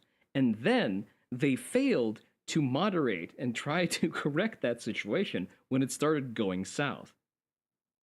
Again, if we transpose that onto the US, this is a frequent occurrence because, well, the US women are also empowered to do dumb shit, and then they rely on the state to correct that dumb shit for them. But in those cases, we frequently hear about old Pappy breaking out the 1911 and putting a couple holes in the motherfucker. All for the better, in my opinion. At the very least, it seems to be like a self-solving problem. What was that case? Fuck, I forget where it happened, but basically, the crackhead boyfriend was breaking through the door. He broke through the screen door, and he was about to break through the second door when the girl's dad just popped him the moment he opened the door. Popped him center mass from, I think, a rifle, if I recall correctly. Just killed him on the fucking spot. And if I remember correctly, that was ruled as a justifiable homicide under self-defense and under castle doctrine. Hey there, Meltyberry. And people still think he did wrong? Well, Meltyberry, those people are retards. We don't technically consider them people around here. How are you doing today? But yeah, much sad. I get the angle that the video is pursuing. Again, I agree, the cops didn't do their jobs, but the victim in the latter case is definitely also to blame for putting herself into that situation. I am sorry, but if women want to fuck around, they also get to find out occasionally. Oh boy. Alright, let's get a palate cleanser over here. Customize and save with Liberty Mutual. That's not the palate cleanser I was referencing. Very funny, Limu. Popeyes se está poniendo saucy. Alright, I'm gonna say this. Popeyes is mid as far as fried chicken goes. Whataburger has better fried chicken than Popeyes, and it's not even a chicken place. I kind of like to think of myself as a gray man, you know? Low profile, unnoticed, just blending into the crowd. I'm doing good, Meltyberry. Thank you for asking. That's why I wear the exact same outfit as every other dude who thinks he's in a Tom Clancy novel. Tactical pants with as many pockets as physically possible. Okay, but how many hat, pants can you? not for the How many sun, but to pockets cover can my you have hairline on now that I'm 30. on your pants? I'm the definition of invisible. Unless you've ever seen a movie, played a video game, or been within 20 miles of a 511, and well, my shirt is appropriately tight enough to show off my pecs. Listen, 511 has good everyday use stuff. I will not stand for the 511 slander. I need a flannel so that the extended magazine in my Glock doesn't print. My backpack? Oh, it's basically a regular backpack. If regular backpacks have molly webbing, a hydration bladder, a trauma kit, and a patch that says, "Don't tread on me," it also houses a $3,500 PDW, just in case I do something that deviates slightly from my daily routine, even though it's been the same for the last 5 years. I carry enough gear on my back to survive going 1 whole hour without nicotine. I will grow the thickest beard I possibly can. Why? Because Army guys aren't allowed to grow beards. And when the sleeper cell in my small town of 10,000 people activates, they're gonna be looking for Army guys. I've never heard that one. I might be victim weight, but with 15 extra pounds of Palmetto State Armory's finest, you might just have a chance at survival. Trust me, I'm a gray man, practically a ghost. How much Palmetto State Armory shit do you need to buy to rack up $3,500? I am the sheepdog. Alright guys, so The sheepdog comment hits especially fucking hard given Tim Kennedy's recent admissions. I forgot to record the sponsor segment, so we're just gonna knock it out in the car. Surprise, there's no sponsor. It's just us. We have made $245 as of right now from Basecamp. Mazel which is tov. $244 more than I ever expected us to make. My goal with that is we want to fund our boy Taylor building his first AR. Hell yeah. That's right, Taylor doesn't have a rifle yet. Point left. Don't let them do this. You know who's funding his own AR build? This guy over here. You're not helping at all. I'm kidding. Follow subscribe to the fucking YouTube channel and like the videos. This guy is making the physiognomy check. What do you mean? This guy is making the physiognomy check, Twitch? Yeah. I'd say the guy, he's passing the physiognomy check. He's all right. Basecamp is good people. Okay. So Not a fan of the faux hawk. It's a little too 70s for me, but you know, to each their own. I wear flip flops and Hawaiian shirts. I can't be a fashion critic. any of the profit we make from Basecamp right now, I want to be able to send that to Taylor so that he can get his first ever complete rifle build. All of you that subscribe, all of you that watch this video, anyone that leaves a super chat, that's just going to get one of my best friends in the whole world his first rifle build. That is so nice. Sincerely, to each and every one of you that has subscribed, watched our content, thank you from the bottom of our hearts. You're letting me be able to set my friends up with cool stuff, and that is just my goal for this entire thing. Groom your friends into owning guns and going to the gym. Also, the guys don't even know I'm putting this in here, so How much does he want the rifle to cost? I mean, it's a first-time build. If we're assuming, I don't know, maybe Aero parts, maybe PSA parts. Listen, we clown on Palmetto State Armory. I spend plenty of money on PSA. What are we talking? A good Aero upper is going to be maybe $700 if you're smart with your discounts and where you buy your parts. Toss another $300 on top of that for the BCG and charging handle. The lower is probably the least expensive part of it you can think of, because a stripped lower can go, like, I got a stripped lower recently for like $30. Like, I paid more for the fucking transfer fee to actually get it. So there's that. So stripped lower, let's assume $50. Let's balance it out. And some lower parts are like $100. I'd say, okay, then you need to throw on something to aim through, which, let's just default to an EOTech, so $600. Say $1,700 gets you a fully stocked AR. Gray man concept, also known as gray man theory, or simply just the gray man. It's a tactic used to blend into one's surroundings, essentially looking like just a normal person while still being able to conceal carry, pack some medical supplies, maybe a spare magazine, as well as shoes that you can run in. And we are doing it completely wrong. For some reason, often when guys first get into firearms and firearms culture, they adopt this look, the way they dress, that I like to call the gray man uniform, right? We all know what it is, and I'm guilty of it myself from time to time. That's right, you heard it here first. I am calling myself retarded. There we go. So I hold 8 inches high, and we're on target. Let's do it again. Now let's go ahead and get the obvious out of the way though. Part of the reason we dress like this, at least for a lot of us, isn't because we want to look like operators. It's because we're men and we typically don't really care that much. I'll be honest with you, the whole I've got a gun uniform, it actually does a lot of things right. Objectively, wearing an overshirt like a flannel, it does allow you to conceal carry a handgun better. Cargo pants, quite honestly, they're back in style, and it does allow you to hold more things. I never stopped wearing cargo pants. I'm sorry, I am a holdout. Cargo pants were always cool, and I'm tired of pretending they weren't. In terms of flannel being for concealed carry, I think that's a questionable idea in general. Flannel is straight intersecting lines.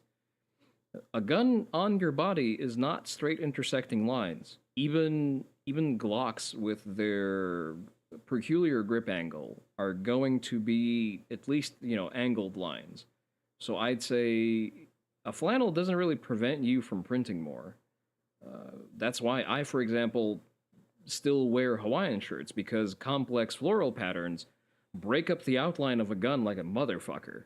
Like, I can wear a full-sized gun and conceal it because the pattern on my shirt is so broken up. Things you changed around about you look, fucking nothing. Yeah. See, good for you. As far as boots go, they oftentimes tend to be some of the most expensive, durable, and once they're broken in, comfortable footwear that you own, and so you're gonna wear them a lot. I It's can't the same relate, I principle mostly wear for your flip-flops. super tactical FDE backpack that you wear everywhere. It's not because you think you're an operator, it's because backpacks are really expensive, and so once you buy a good one, you're probably just gonna use it for everything. And Listen, I showed you guys my backpack, the one that I typically use for going in Japan, and it incidentally also happens to be my gym bag, and it's also the bag that occasionally has to be swiped for loose brass, because it is my go-to range bag. I have a full-size range bag, I just don't go to the range at the scale that always needs, like, a full range bag that holds, like, 2 ammo cans, all of my sidearms, like, every rifle magazine I own, and so on. Sometimes, the backpack is a reasonably sized backpack really does everything for you. And on the subject of mollywebbing, normies don't really know what mollywebbing is. And it's oftentimes associated with just outdoorsy shit. Mollywebbing is just convenient. There are certain steps that you need to take in order to make a mollywebbed backpack look alarming to your median normie. there's no shame in that. The nails! They're biting! 40K reference?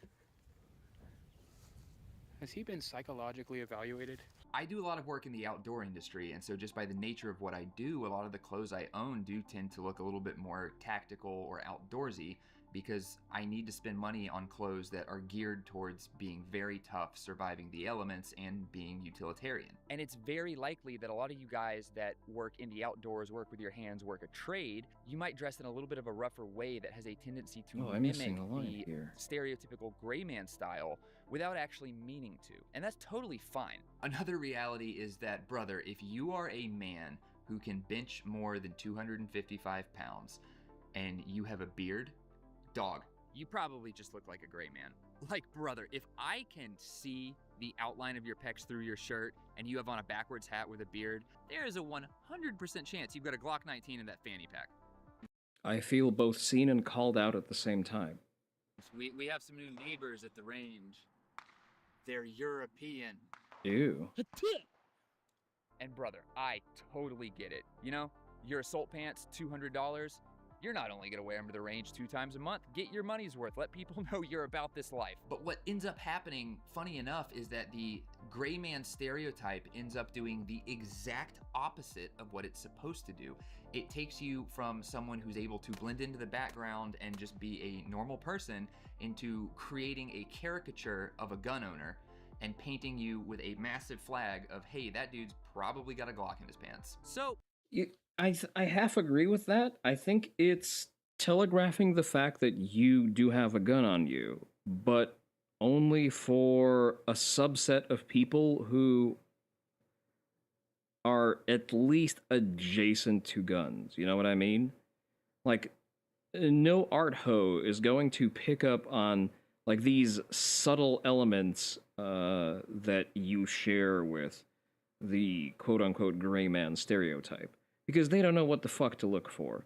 They can't really see if you're printing because they don't know what to look for. They've never had to ascribe a lot of mental bandwidth to looking out for people that have guns on them, nor have they really ever considered the logistics of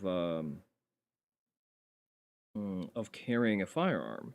So in most cases, in the vast majority of cases, normies are just going to think that you're dressed boring or goofy. How do we fix this? Let's go all the way back to the definition of a gray man. Do you remember? A tactic used to blend into one's surroundings. Full stop, right there. Roll credits. Sincerely, all you have to do is dress in a way that does not borderline on stolen valor, while conceal carrying a handgun, wearing shoes that you can run in, and having some basic medical supplies, and maybe a spare magazine. That's it. And it completely depends on where do you live? Where do you go about doing life? If you're in a rural area, then I generally agree with that. I think that not... I think these are growing pains of someone who engages with the hobby, especially as an adult.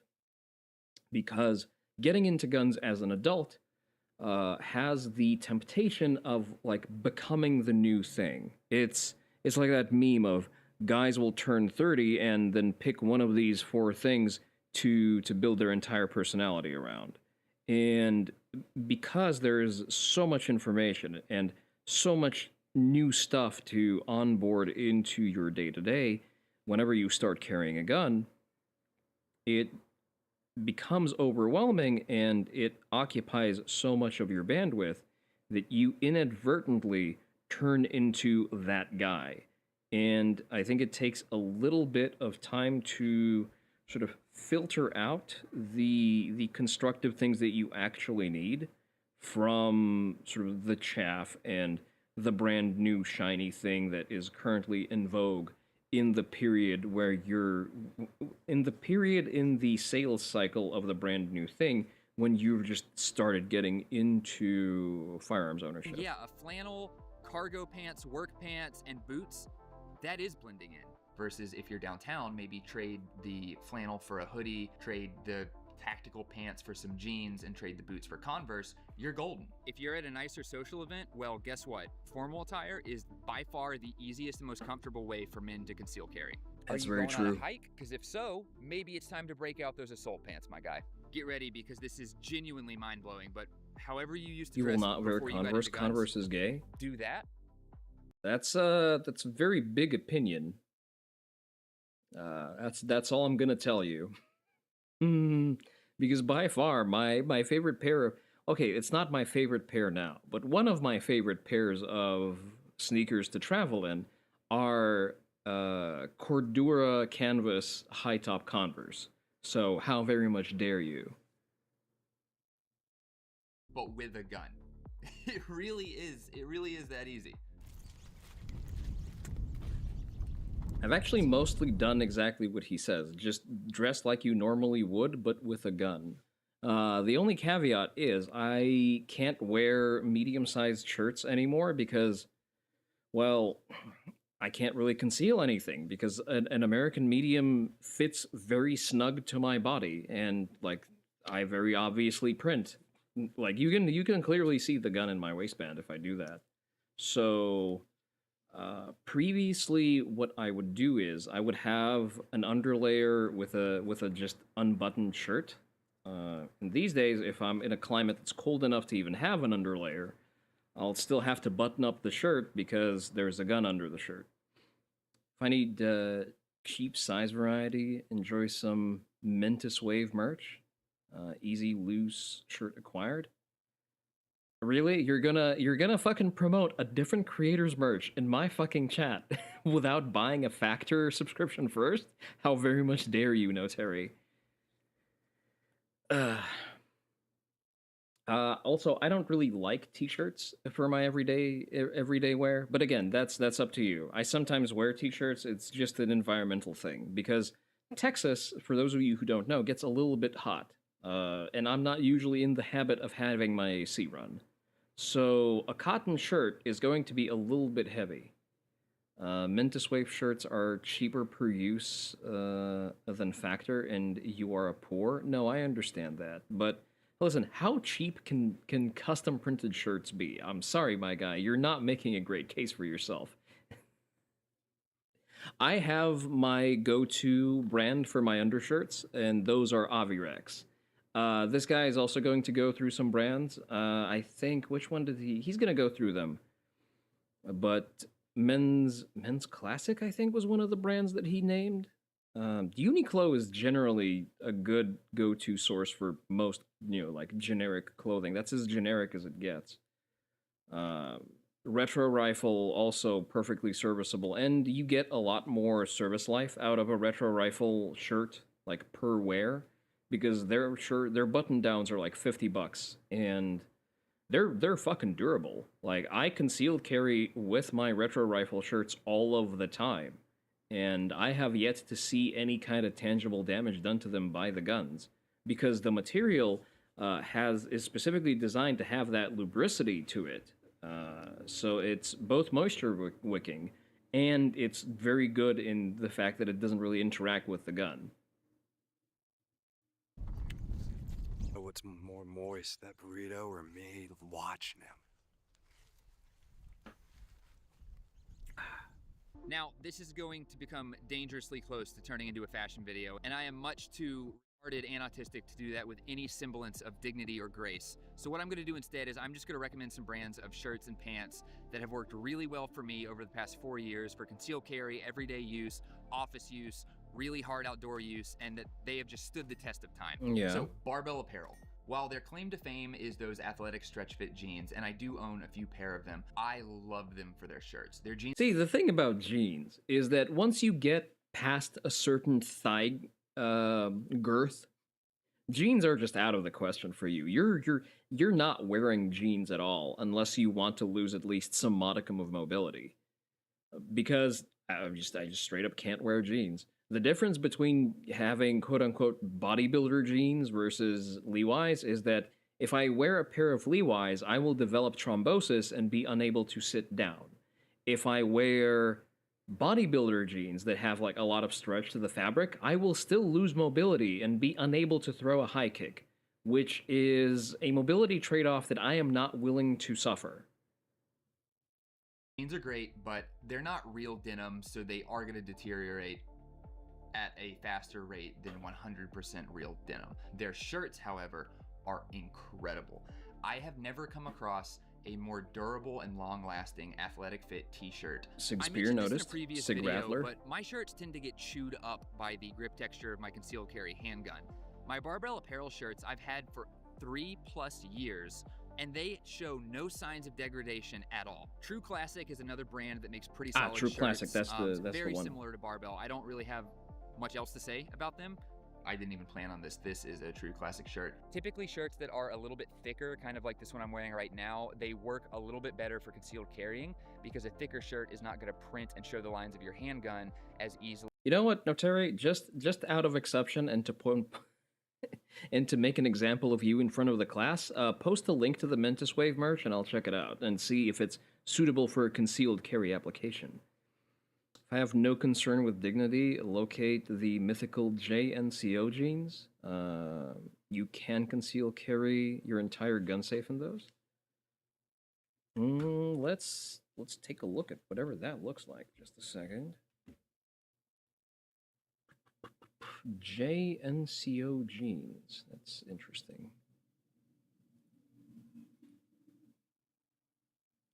JNCO jeans. Oh. See, there's a different concern here. Let me pull these up real quick. First of all, I am not a fan of the low cut. It screams jail pussy, and not in a good way. Second of all, the low ride of the pants limits your knee mobility, which is usually the sticking point for any attempt to throw a high kick. Like the fact that your inseam sags so much is going to be what catches your knee as it's going up. So, like depending on how tightly this area sits, get these for a bigger picture here. Like if this was a lighter material than denim, possibly, but even then I would like them to ride a little tighter on the waist. I'm not opposed to the general like wide cut. I'm not a fan of the inseam going so low because this means that the mobility between your hips, like the distance that you can bring your knees apart, is going to be limited, and that's a hard cap on your mobility. If you can't bring your knees apart far enough, you cannot throw a kick. At least not an effective and a high one. So, no, that's not a scoring solution. Is like a really tight fit athletic shirt that's going to show off your chest because you hit 185 on bench one time. What the fuck are these PRs that he's mentioning? Those are very odd numbers and also not very impressive ones. In a similar vein to that, one of the biggest breakthroughs, if you call it that, in the concealed carry world is that as of right now, 2025, that is a very cool shirts, camera set. They're kind of in. Apart from the fact that he's running a camera on a P320. And so I actually like wearing a little bit of a baggier shirt, and that lets you conceal carry so easily. When I say that I'm easily able to conceal carry a full-size handgun, it's in part because I'm 6'2", about 190, 200 pounds, depending on the time of year, but it's also because I actually do like to favor oversized, baggier shirts. And that let's see, hoodies and oversized shirts are just free. There is no way you are going to print unless you are obese. Like, unless you have an actual gut that is filling the space between your abdomen, like between your abs and the surface of the shirt that's supposed to be free dangling off of you. Yeah, you're just free to carry a full-sized gun. Whenever it gets a little bit colder and I wear hoodies, that's when the 20-round stick comes out, and I just carry with a 20-rounder. I just don't bother. Just makes it extremely easy to carry. As for pants, brother, when we say buy once, cry once when we're talking about optics or nice parts for your rifles, you need to extend that to clothes as well. Get you some quality threads, because what often ends up happening is, especially when you're shopping for tactical stuff, because I see you looking at those $40 Cry knockoffs. No, that's fair. I've been that guy, and what happens is you get them, and then they're such bad pants that you can't even squat. Now, outside of the glorious, glorious flat range, I tend to typically just gravitate between wearing joggers and hiking pants. If I have a business meeting or I'm going to church, I will rotate in khakis or some nicer jeans. But for the most part, joggers and hiking pants, that's my go-to. The first brand of pants that I swear by is Cool. One, it just sounds really funny to be able to say, I'm gonna wear my Cool pants. Cool is a brand that primarily makes hiking pants, things for outdoors. They are phenomenal quality, and they also make a lot of stuff that is perfectly at home in an office. Now, if you're wanting to get some pants for general concealed carry day-to-day, you can absolutely get that from Cool. I would recommend scaling it back a little bit to where you don't have like a ton of tactical looking pockets. I have a green pair that I have worn all the time to the range. I train in really hard. I go hiking in, I do yard work in, and then I'll throw them in the wash, and the next day I go wear them to a work meeting. They've taken tons of damage over 4 years, and they don't... I think that over-focusing on the types of pants you have is the gray man trap in a very big way. Just wear pants that are comfortable. Like for me, I don't have a problem of gray manning my pants too much, because for the most part, if I'm less fancy, I'm just wearing regular ass. It's called the brand is called Outdoor Sports, which makes it a fucking pain in the ass to look for. But it's like a Japanese brand of cargo shirts, not cargo shorts. It's cargo pants. It's just, canvas cargo pants that have an internal lining, which makes them very breathable and very comfortable to wear in hot, humid climates. Who would have thought that the Japanese would have solved that, given that they famously have a hot and humid climate? But I have Uniqlo cargo pants that work just fine. The real requirement for a concealed carry pair of pants is A, it doesn't impair your mobility, B, you can wear it loose enough that you can make space for a gun, and C, that it accepts a rigid enough belt. And that's pretty much it. There's not really a lot of specialty pants that you need to worry about if you're going to carry a gun. Won't show any signs of degradation in the slightest. Next up is Mountain Khakis. Mountain Khakis makes some of the best thick khaki work pants I've personally ever owned. I know there's brands like Carhartt and stuff that have the legacy behind them, but I've personally fallen in love with Mountain Khakis. I'll wear these when I'm doing work at my office, hunting, out on the range. They are just absolutely rock solid. They work for everything, they're great. The last brand I want to talk about on here is Arrowhead Tactical, and to be completely and fully transparent, I actually reached out to every brand that I have talked about in this video, and Arrowhead was the only one that got back to me. They were gonna send me and the boys some concealed carry booty shorts so that we can train in 100-degree weather in the south without dying of heat stroke.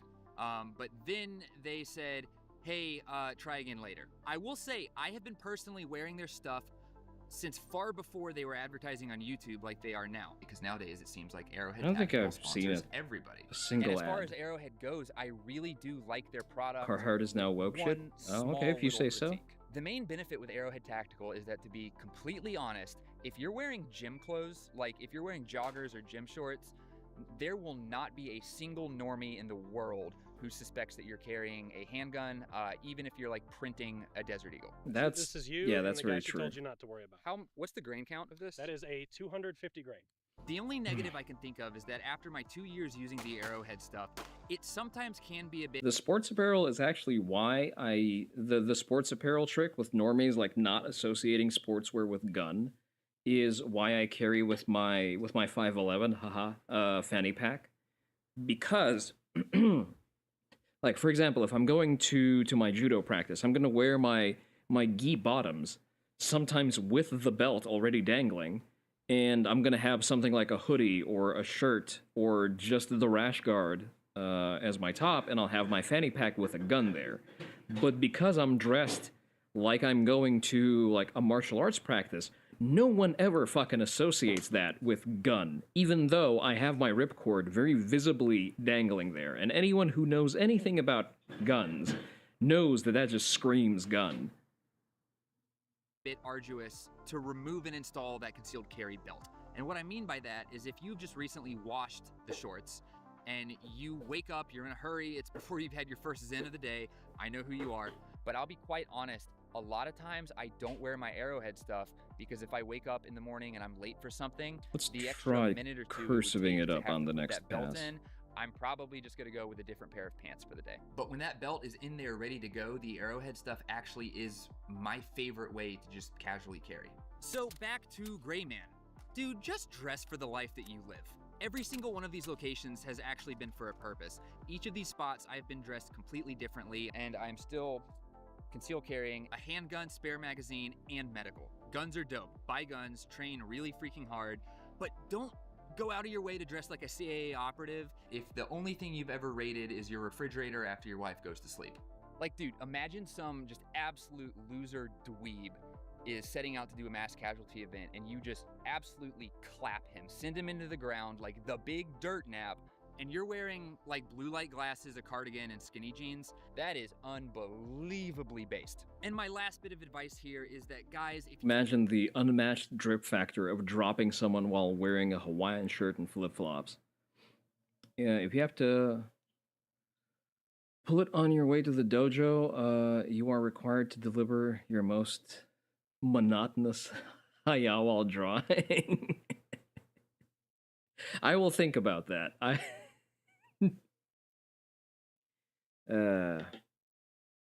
There's probably a funnier way to do that. if you go around life every day like you're dressed for the tactical games, You're gonna scare the hose. I will have you know that I scare the hose since long before I've had a gun. Always scare the hose.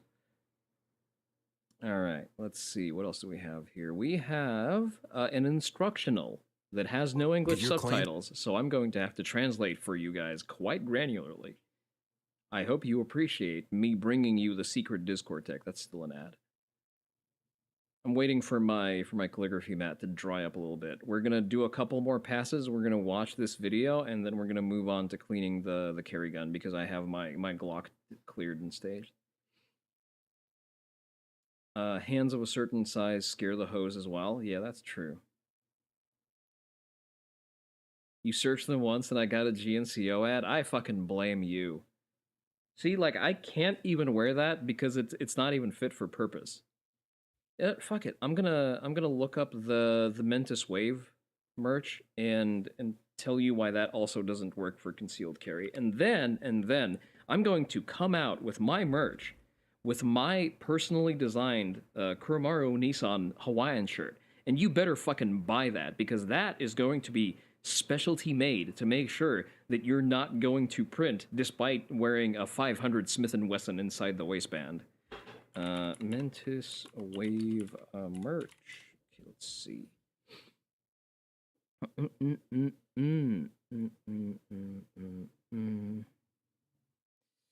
All right, let's see. What are we working with here? See, like, solid colors around the waistband. Like, I can see you getting away. Not really. Like, on a black shirt, light doesn't really work like that. So, the colored shirt's even worse.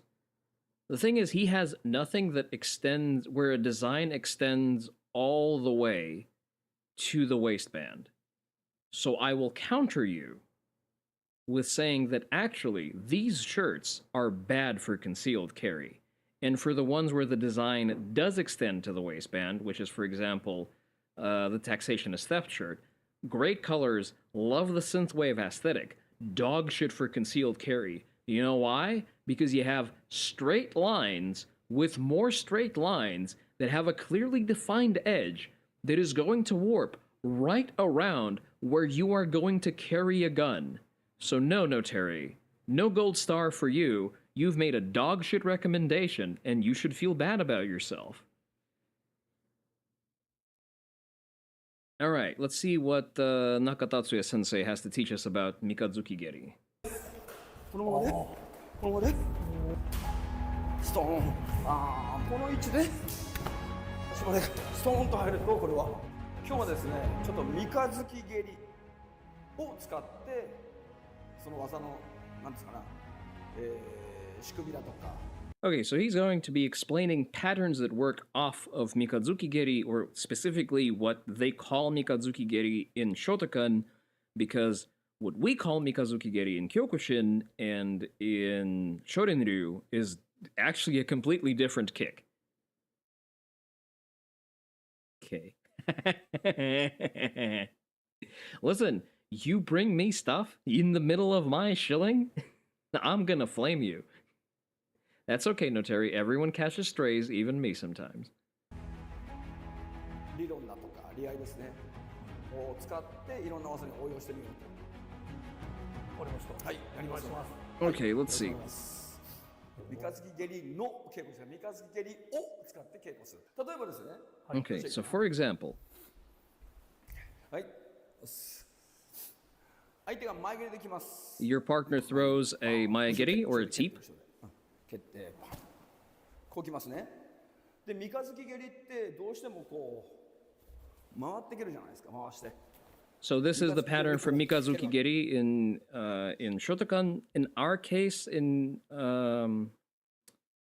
Kyokushin, that's probably going to be classified as just a sotokyage, and that's probably it. We generally don't granularize it any further. 型で言えば、ね、それで前蹴りに対して。 So this is used to counter a Maegiri. でも実際 So, in reality, Maegiri traverses a straight line, Mikazuki-giri goes around in a curve. So Maegiri should reach first. そこに面白みがあるんです。 But there's a detail here. 例えば、 So for example, 前蹴り蹴るときは軸足にしっかり乗って、 so when he throws the Maegiri, he shifts his weight towards his front leg to maintain balance. これ威力ありますよね。 So in order to transfer force better. 三日月蹴るときに同じように So if he moves his weight the same way while throwing Mikazuki-giri, he's not going to catch up in time. ですから軸足乗らないで So because of that, he's going to throw the Mikazuki-giri without transferring weight to the lead leg. イメージ。軸足に乗って重心動かしてる間にもう間に合わない。 So if you move your weight, you're not going to connect in time. If you keep your weight back, you're going to arrive there faster. ゆっくりやるんですね。例えば悪い例でやると So doing it slowly. 重心が前に移ってる When doing it incorrectly, you move your weight, you get caught off guard. もう一回いきますね。ここにある重心 So one more time. Moves the weight, gets countered. ですから重心を前に移さないで So without moving the weight forward, 前の足の裏をこう浮かすようなイメージ。ふっと浮かすようなイメージ。 so almost floating on the front leg, それでその瞬間にここでストーン basically falling backwards. これは早くそのまで Basically, he's explaining movement economy in this particular one, because in order to throw your effective teep, your effective maegiri, to transfer force, you need to move your weight onto the front leg in order to contract your posture and have good production of force when you're actually extending your leg. I know this is not a leg, but bear with me. But when we're doing a countering movement, we don't need as much force, especially since it's a perpendicular effort to the kick that we're countering. Would I say that this is a consistently effective way of doing that? Fuck, I'd rather just grab his leg and sweep his standing leg. If you want a gray man, in the most normal-looking dude alive outside of his gi, I mean, here you go. Well, here's the thing. I am gray manning for the environment where I'm going, because where I'm going, there are other dudes in gis. So I am definitionally blending in with other people. When I arrive to the gym and on my way to the gym, there are other people wearing gis there. And the only difference is that I wear a fanny pack. 蹴りが先に行くことできますので。 So when does that appear in kata? もういろんな方でもできます。 So it appears in Heian Godan. I don't remember if the Shotokan version of Kankudai has that transition. 型の中に出てくる。 The Kyokushin Kankudai definitely has that.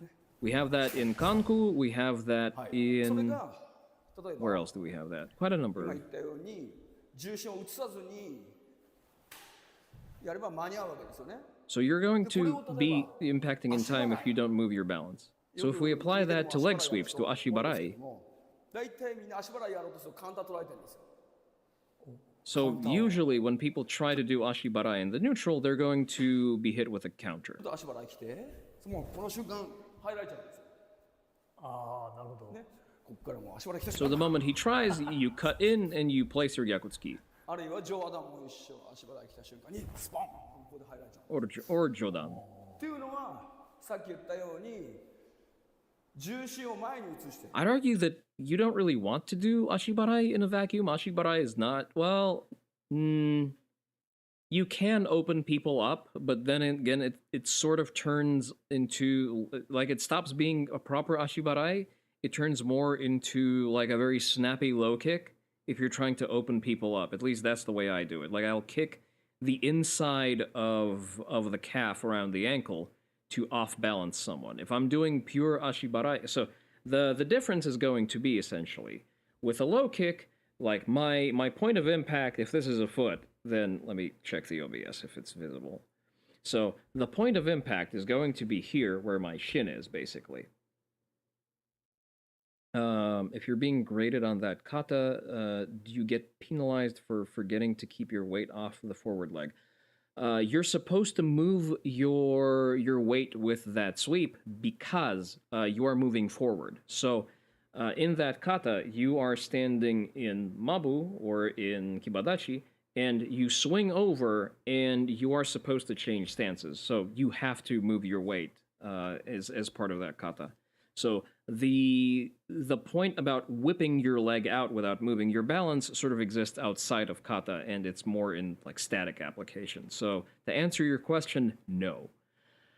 What was that going about? Right. So the difference here is, so ashibarai, harau is to sweep.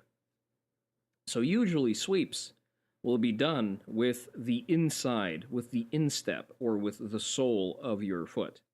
And if we're in conventional stance, if we're standing orthodox, right? So we have left leg forward, right leg behind.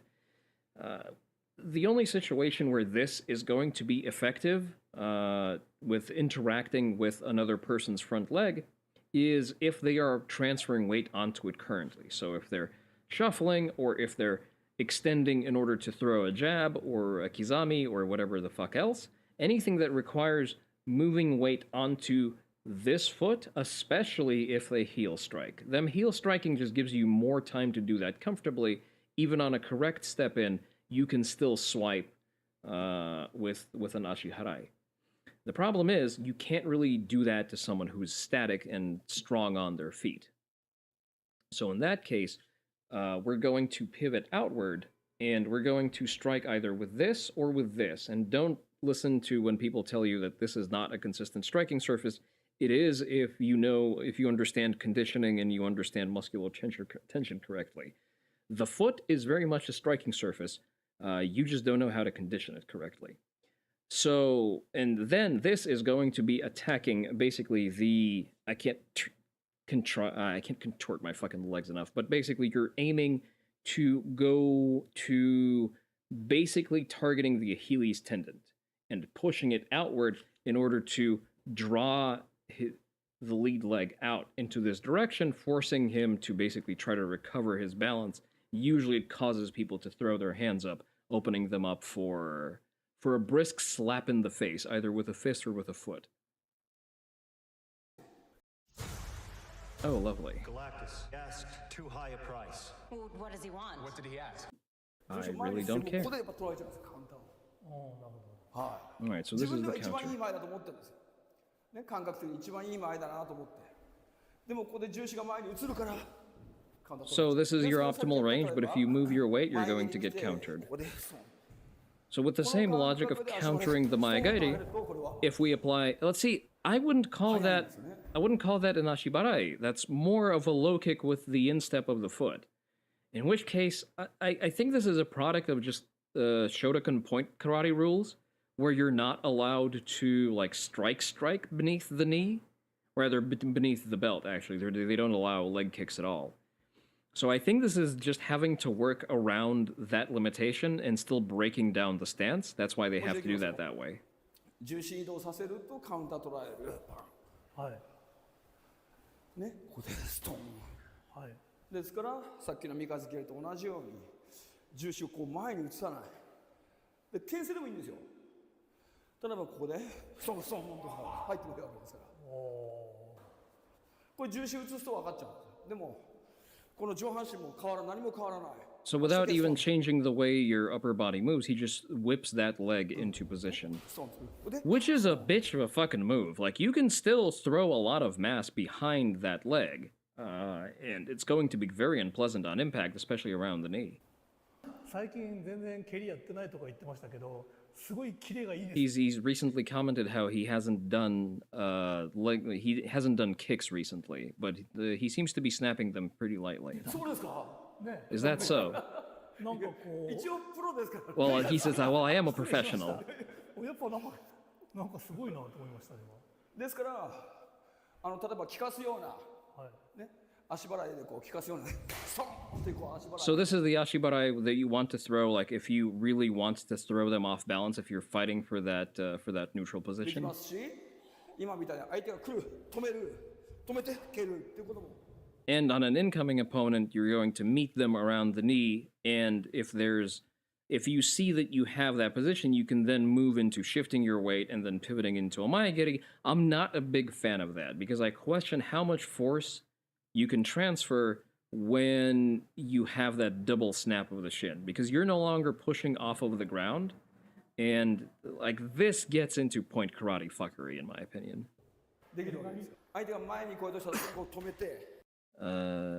Just a second. He asked to stop putting Pedro Pascal in everything. Naturally, Pedro thinks that it's going too far. Yeah. 止めてそこで蹴ってうわーこんなことできんだそれ聞かなくても相手嫌なんですよね組手の時にこう動きながら So even if it doesn't produce a knockout, it's still very unpleasant to be shaken like that, because it's a lot of force that's being applied around major joints, and it gets in the way of you standing comfortably. So it's unpleasant being on the receiving end of that. もう今自芸語でしょっちゅう使いますよね自芸語でしょっちゅう使う相手が来る瞬間パッと押さえていや危ないなこれ怖いもう一回言いますとね効かせるような崩すような So this is very specifically Kuzushi pattern ashibarai.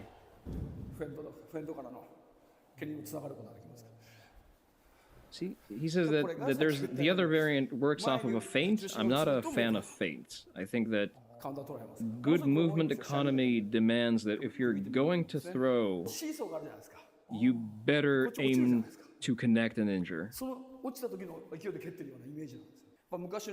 he's basically explaining the force production of that almost back-leaning whip of the unloaded leg, which makes sense. There are situations where it's useful. The very forceful sort of calf kick with the inside of the leg is interesting, because I mean, check that all you want, you're not really doing anything in terms of damage, and it's possibly a great way of harassing someone who is turtling up. 蹴りっていうのは遠まで蹴るんじゃないと書いてありましたね昔ねで掴まれたら蹴る掴んだら蹴る So he's referring to like older teachings generally emphasize kicks in clinching, where you grab and then you follow up with kicks. 前近いじゃないですか例えばこういうとこで So you clinch up. If you try to move your weight, there's not going to be space to kick, but if you stay back and you float on your front leg. So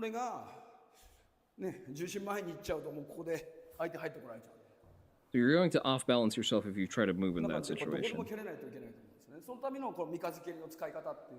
Oh, I butchered that one entirely.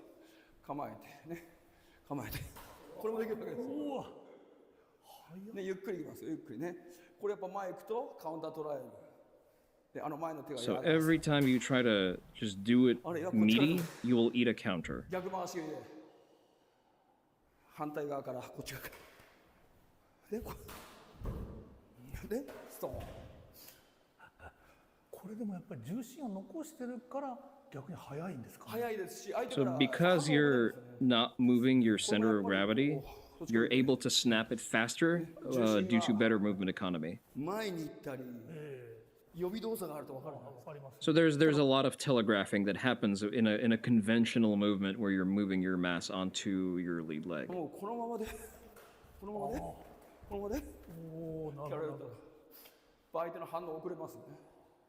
So your opponent's reactions are going to be slower when you're dealing with, just snapping a leg out of that. I'd say the balance of that is that you're not able to generate as much force with that. For example, I will pretty easily tank a hit like that to the body. Like, I will probably not even bother guarding like that, like these little snappy kicks. I don't fight in point tournaments, so I don't give a damn how many ineffective kicks you land on me. And I will punish you for overextending even with that.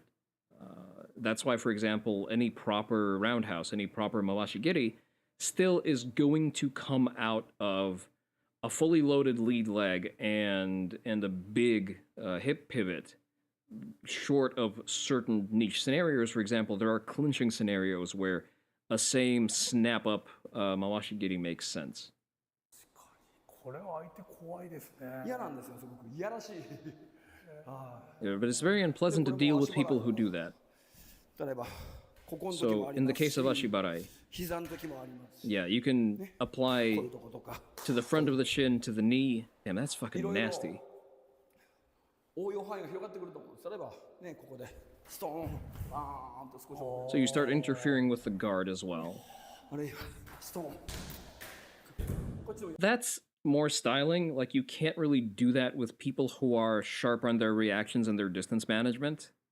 You can't really get away with a lot of leg interactions within punching distances. だから三日月寄りのリアを使って足払いに変化させてフェンドに So by using the logic and the dynamicism of Mikazuki Geri, you can sort of adjust the way you apply Ashibarai.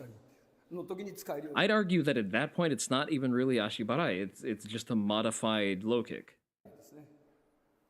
これ素朴な疑問ですけど、今みたいにあんな足元をスパーンと蹴られるのって受け方とかかわし方ってあるんですか？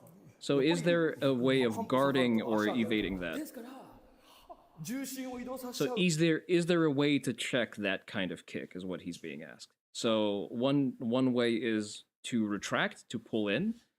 と相手下がっちゃったり前に来たりって分かっちゃうわけですよ。 But usually you'll use that in situations where your opponent is already approaching. So you're using that as counters as opposed to just opening up with that. しても前にふーんと行ったり下がったりあるいは前に And if you're moving your weight forward, you're giving your opponent more time to react, including with checks, with counters. でこの三日月蹴りが観光ね簡単にこうできてくればねこれが So if you're able to throw it こっち easily, からも蹴れる you can throw it from different directions as well. こっちも入るこっちも入 So る what's referred to as a question mark kick. こっちこっちそうこれ I'm not a big fan of the question mark kick. It looks fancy. It doesn't do much unless you clip someone like on the off button, which it's still kind of fucky. Usually it's, you know, it's a means of styling on someone as opposed to actually producing any kind of damage. これ嫌だよね金的の近くってものすごい嫌なんでただこれをどうやって This is つなげる that か particular one lands very close to the groin, so it's unpleasant to どうつなげ get ていくか to 次の take. 動きにでもこれからその顔面への突きがあるわけですもんね。そうですね And from that, you're going to be opening up into Gamenzuki with punches to the face, basically. 重心の操作ですよねそこが難しい例えば半月なんかもこうあるんです So it's very difficult to manage that weight ここから management 三日 there. 付けするわけですけどこれも So this 重 is 心 an を前に element of 下げる Hangetsu. この位置で Ah, I remember that. So, see, to your previous question, Noteri, there is a kata that uses Mikazuki Geri in the way where you're not supposed to transfer mass, and you will get points deducted if you if you sort of move your weight to the front leg while kicking. That you're supposed to float. スッとこう入るわけです It's been a while since I've done the Shotokan pattern Hangetsu. I usually just practice it as Seisan.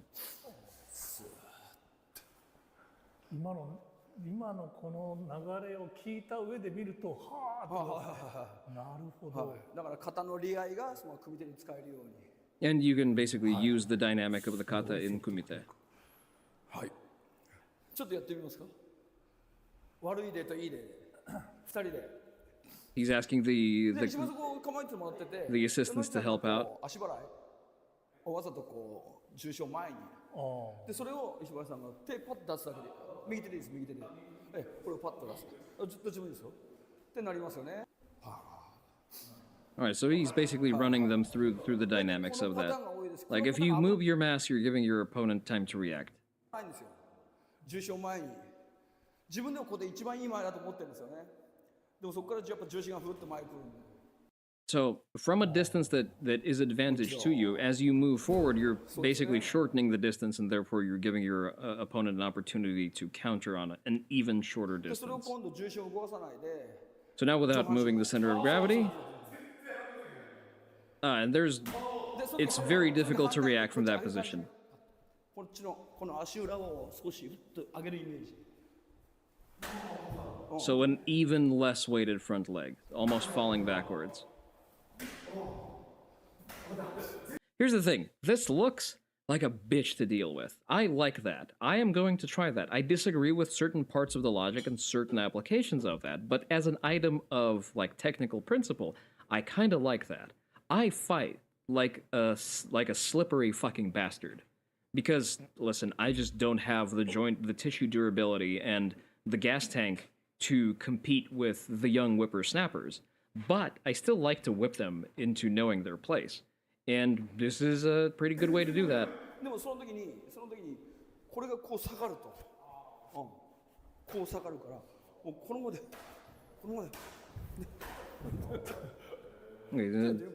He's instructing them to not drop the reverse shoulder too much. そう悪いね。これはなんかわかるね。This is incorrect. これこうなんか受けられそう。はい。しかもこう顔を見てたらもうこれ反応できないわ確かに。All right, so they're going to be belaboring the same point, but you get the point. The thing is that the kick does become more efficient just through sheer movement economy, which is great. I think that is something that's worth analyzing. And see, that's a rare untranslated item, so nice to see. Did we run out of React slop? Really? On my YouTube channel? How dare you?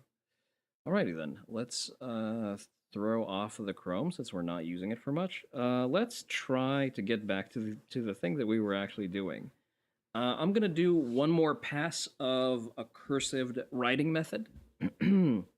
See if we can get a nice thin cursive going for this particular line. We're going to probably revisit this one in particular. I don't feel like we have the balance figured out to where I would feel comfortable actually soiling paper with it.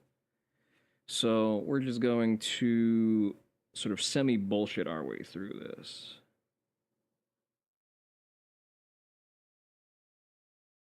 I'm trying to keep it in a consistent cursive.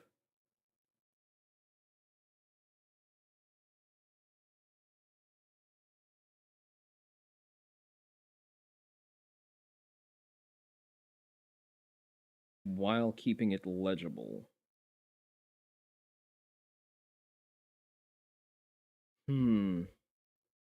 Probably not so cursive. I don't want it so joined. So we're going to separate the kanji, but keep the lines inside of the kanji more joined up.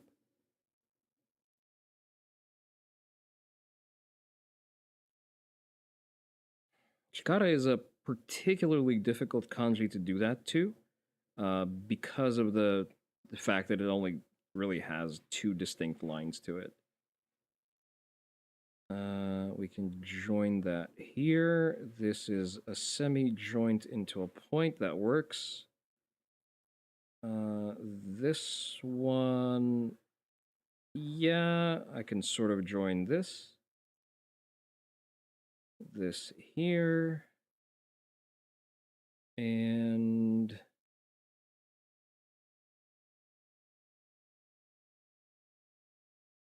loop that here and into the slopes. Okay, I think I more or less have it. Let's wait for this side to dry off. Let's move some fluid around and see if we can't make this happen.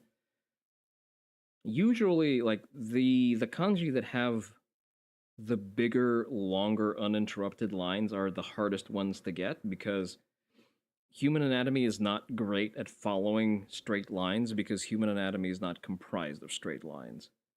So usually anything organic is going to bias towards curving, and the trick here with calligraphy is to obscure the curve with other elements as much as possible, which is, not easy to do when you only have what are ostensibly just two relatively simplistic strokes. So that's 1, 2, 3. 3 simplistic strokes, still. And there's not a lot of cursiving there's not really a spin I can put on it to make it sort of more agreeable. Ah, you know what we can watch in the meantime? We can watch some Oskuratebo. Because it should be in my history tab. Oskuratebo. There we go. Oh, you can't see it. There you go. Tell me if it's loud enough. We're still in the comic relief segment.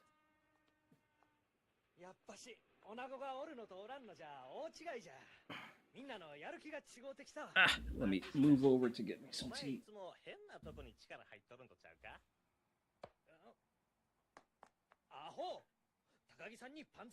The pee-pee slapper. そんな気起こしたら一巻の終わりじゃ。そらそうやな。ほな、俺ここで。ほな、また明日な。サブ、はよ帰って風呂入ろ。Dark Japanese alleys. I think it's a little low. I think I can bring it up a little bit. There we go, that's better. I am going to kill it for myself slightly.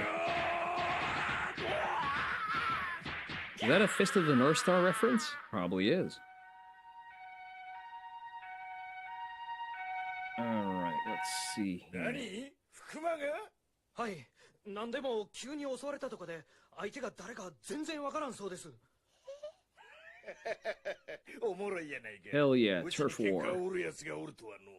首相、そんなのんきなこと言ってる場合とちゃいますよ。次は誰がやられるかわからんのですよ。心配すんな。わしがおる限り安心せい。で、福間さんは今どこに？ゆうべ救急車で中央病院に。かわいそう。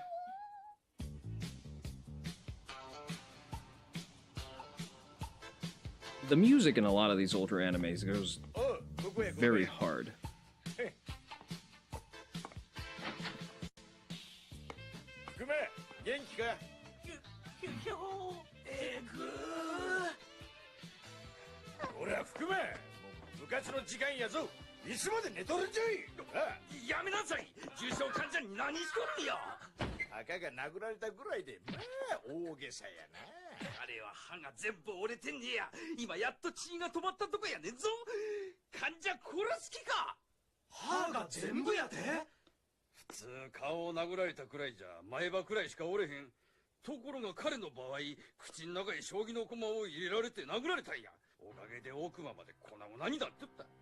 Damn, these chess clubs are becoming a real hazard. 師匠、なんか心当たりでも。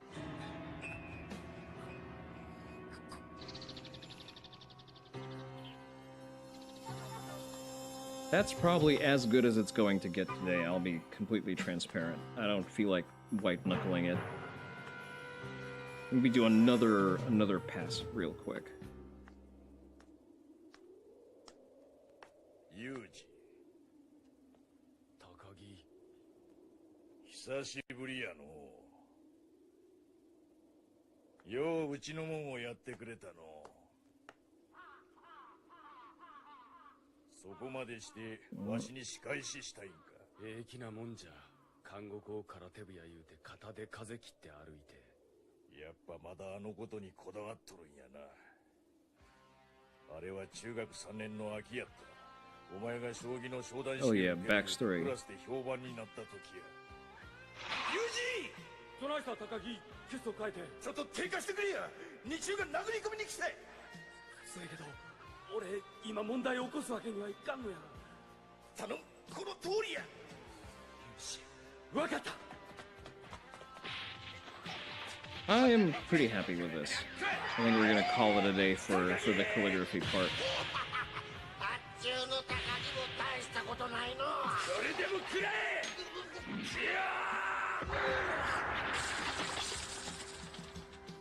その男は救急車の中で息を引き取った。不幸にも舌を噛み切っていたんや。やめ！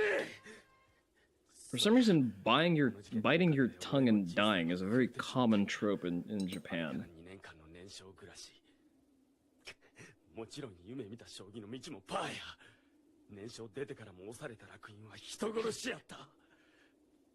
I think it gives a lot of important perspective, and I think it does have a little bit of a Saturday morning cartoon element to it, in the sense that, well, yes, haha, funny delinquent gangs, but at the same time, dude fucked up, basically removed himself from what is considered polite society because he, did commit a big boy crime in manslaughter, which is, kind of a no-no. We high trust societies generally agree on not doing that. And the lesson here is not only that, enrolling in your local karate club is cool, but engaging in criminality on top of that bears understood risks, and you are playing fuck games by engaging with sort of low-level criminality like that. あの時お前が誘わんかったら俺はずっと悪かったと思うとったよ俺を恨むねんやったらそれは受ける Alright, let's move on to cleaning my gun. お前らほんまにええの親から金もろて高校行って部活やってお前空手部の師匠やてなさぞかし部員は可愛いやろなそいつら一人一人お前にじわじわ精神的苦痛を与えたる狂うてるそやこの2年で俺は狂うた俺の苦しみの何分の1でもお前も苦しめや、仲間が次々にやられてくの見てなユージ There's our gun. No magazine in the magwell. Sounds like high-grade bitch mode to me. Yeah, it kind of is, yeah. Chamber is clear. Physically confirmed that there's not a round inside. Just gonna freeze the anime for a moment. Alright, let's lay out our tools here. So we have our Glock. Probably going to... We have a resting pillow, courtesy of K Tactical. That's where you should actually buy your concealed carry drip. K Tactical. Are they a .com or are they? Let me check real quick. Should be a .com. I wouldn't say they're a sponsor, but you know what? I got free shit. I can't complain.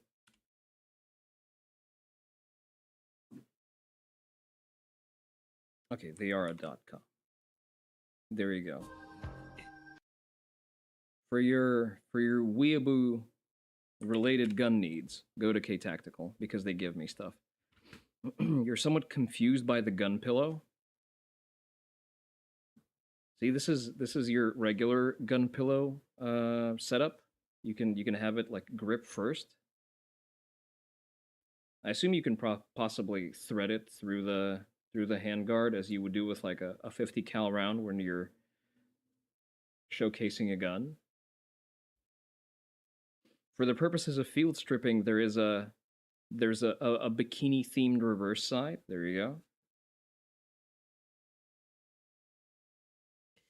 Okay. Let's leave that here for now. More prominently like this. Let's see. I have my boar snake.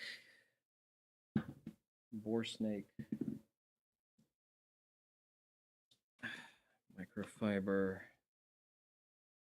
Gun butter. What is this? This is gun cleaner. This is solvent. This is also solvent. All right. We have our small brushes. So this is a cleaning kit that I got from Otis. And I wanted to actually test this out. It comes with a little bottle of CPL. I'm not going to use that now. It comes with an assortment of little brushes over here. I do not see a 9mm brush, though. Oh, there's a magnet pad over here. That's interesting. What are these?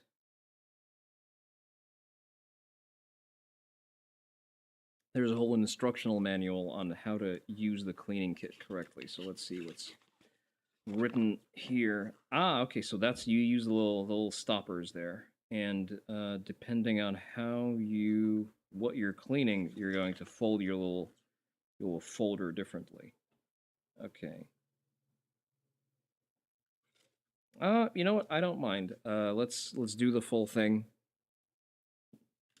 Right. So once again, showing clear, double checking that it is in fact clear, and we pull back the slide, take down. There we go. Nice and easy. Loosen the spring, remove the barrel. There we go. Fully disassembled. Not seeing a lot to do on the frame. We're going to just lightly brush it, and that's about it, because mostly I'm going to just loosen any carbon buildup, just to make sure it's not interfering with any of the moving parts. Then we're going to, when we're going to reassemble, we're just going to lube it up, wherever we have contact surfaces, any kind of wear, and that's pretty much it. Get into that trigger mechanism. That's a little bit gunked up, actually. It's mostly carbon buildup.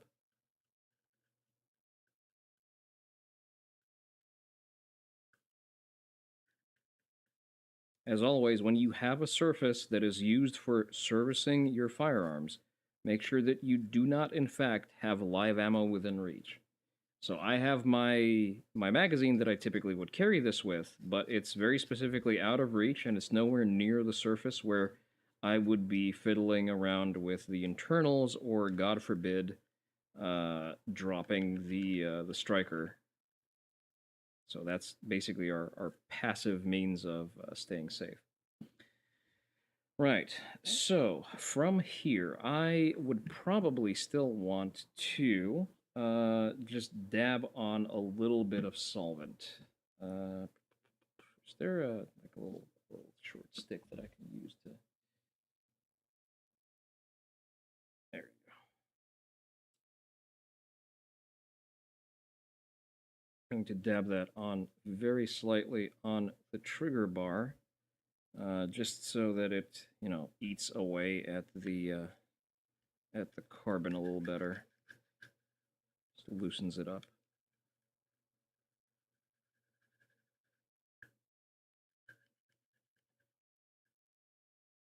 Should we look up a little bit more React slop while I work? Because this is not going to be terribly fascinating. Although I'm not going to be able to, you know, fully react to the slop, because I would prefer to actually clean my gun and not damage it in the process. It's a little bit of something to clean off here as well. Okay, so when we're going to apply gun lube, we're gonna make sure to distribute that well. That's going to be up for when we're going to be reassembling this. So we're going to make sure to wipe it down well, and then we're going to lube it up. All right, that's out of the way. You should not be able to discern a serial number, so I'm generally not fussed about that. I'm going to try to keep it mostly obscured from line of sight, just in case.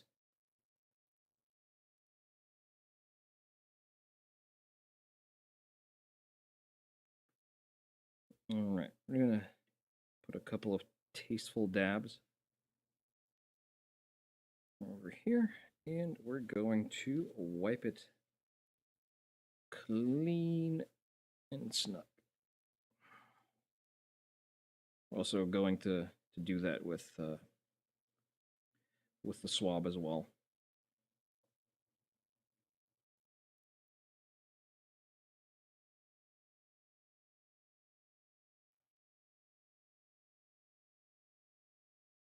Leave that over here for now. Give it a once over with the brush, just to loosen any sort of small particles of carbon buildup we might have. Especially around the ramp over here. We want that to be nice and slidey. Let's pay extra attention to this, actually, because this is a big wear surface.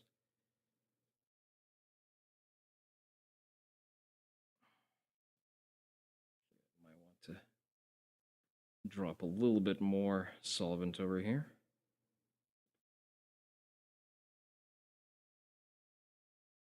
Just dab that slightly.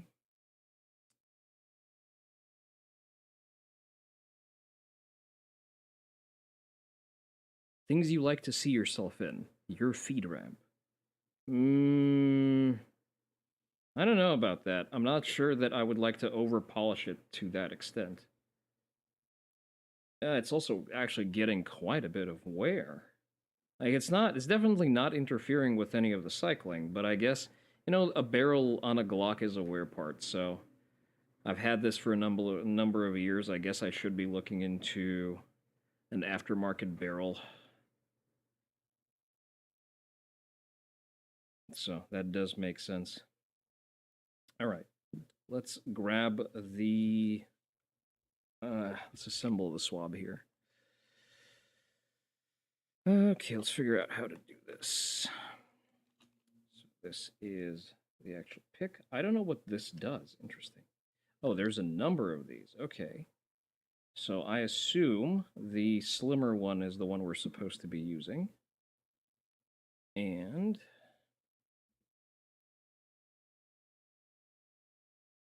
I mean, we already have a brush, so we're just going to use this for the swab. Let's actually use... brush comes after this. This just deals with the swab, okay. All right, so let's see. Clearly the answer is to just copy whatever the match grade threaded barrel is from GZW. Gray Zone Warfare doesn't have subcompact Glocks, sadly, or fortunately, because I'm barely able to produce any kind of stopping effect with the Glock 17 even. Okay, are these labeled, first of all? They are not.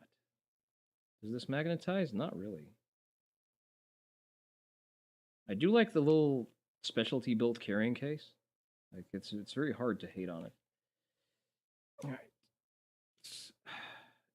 All that. Is that the way I... Oh, you don't go here. Interesting. Do you go into the other one? You do go into the other one. Okay. Or do you? Okay, so it does go here. What's the... Is the other one for the Borst? I wonder. All right, let's wrap this one back into the way it's supposed to be stored. Oh, it already comes with a little... Okay, I'm stupid. Never mind. Which one of these? You know what? I'd say the smaller one isn't exactly fit for purpose. It's not going to cover the territory well enough, so we're just going to keep you over here.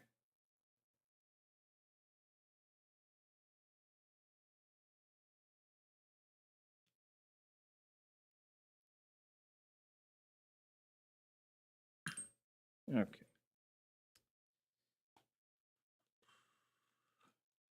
We do not need a chamber flag because this is not a rifle. Yes, do not thread it directly. We get it. Read the instructions enclosed with the thing. May cause inadequate results. You know what? I like it when people idiot-proof stuff. It makes it easier for me to use. Okay, so we are going to need an itty-bitty swab. Do we need an itty-bitty swab? Let's check. 2-inch cleaner patch. 1722223. 3-inch cleaning patch. For 9mm or larger, use 2 3-inch patches or 1 panoply patch. I don't think I have panoply patches. So 2... No, wait. That's not right. This is... Okay, this is... Is this 3 inches? I think this is 3 inches. 2 inches, maybe. Let's say we need just...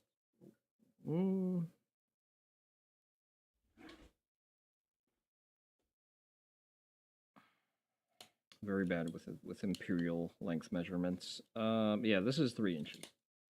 Okay, so 3 excuse me, 2 3-inch. There we go. Put the rest away.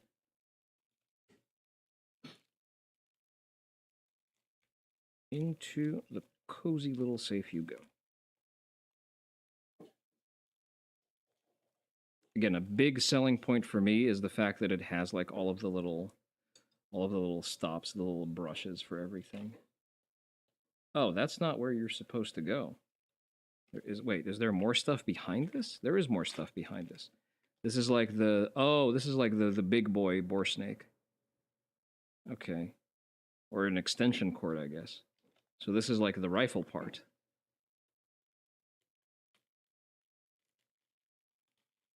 I have yet to clean the MCX even once.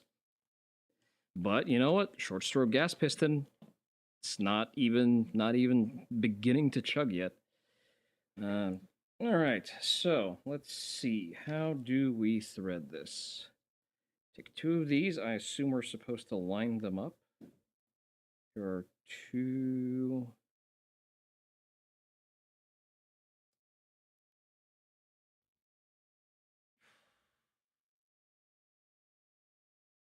A second, let me figure this out. So, the primary threading point. I'm going to orient this way. Thread it through here. All right, and it's just going to slide straight off. Are we using a big enough head, I wonder? So the 9mm bore is supposedly larger than the rifle bores, which makes sense. Have I ever cleaned with swatches before? No, I have not. This is very much just me playing with the nice toys that I got for free. I am holding on, don't worry, I'm still assembling that thing. Realistically, do I even need to use a swatch for a 9mm handgun? I mean, it does provide instructions for use with that thing. Well, see, it specifically says to not do that on the instructions and on the packaging for these swats. Like, it specifically says to not do that. I don't know why.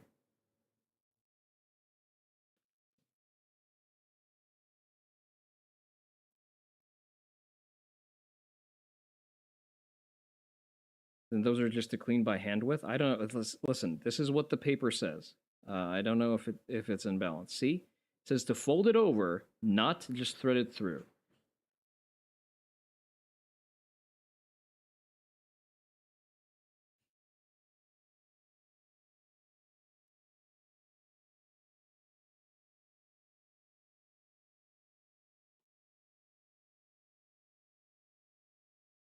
Okay, so we've pulled it in. Oh, so patch savers are for shotguns. Gotcha. Pinch the patch upward. See the chart for sizing.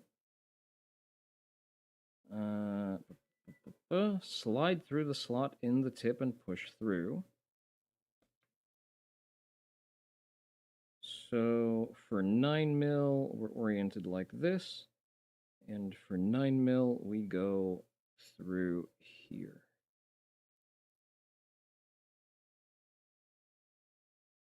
Listen, I don't know how to do this. I do not come from a family with a history of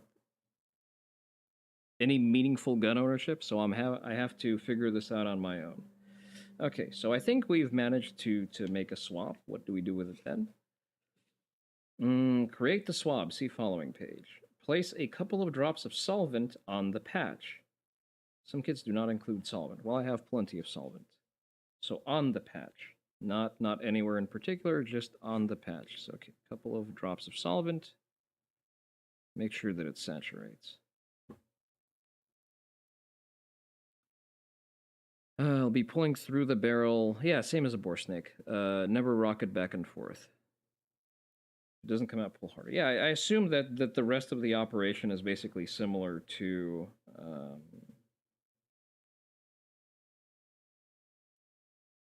a bore snake, where you go from the chamber and to the barrel exit. All right.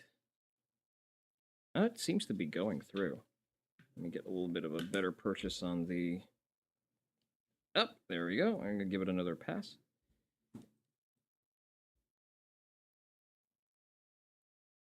You. I'm really happy that I'm swinging aggressive solvent around my tea utensils. That's definitely good long term. All right, let's give it another pass. I slip a bit more solvent onto it. Like, I'm seeing where the contact areas are now. A couple more drops.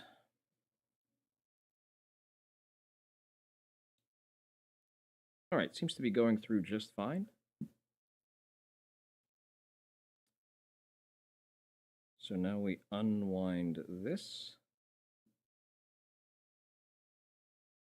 Put the bore snake back together. I still don't know what this is. Looks like a little torque pin.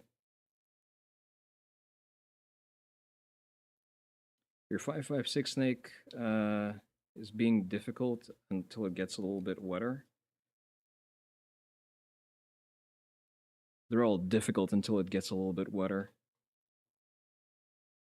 Giggity.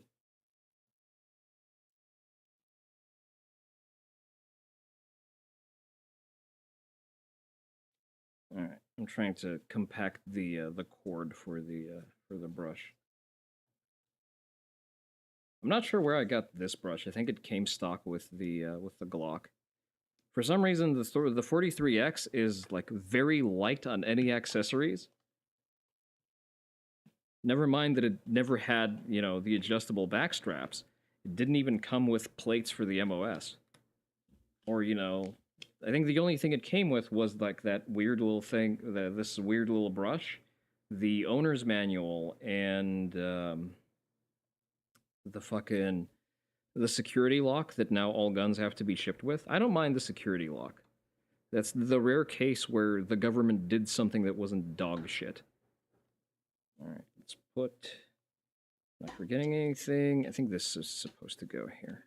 I don't know what this is. I'm just going to put it back where I found it.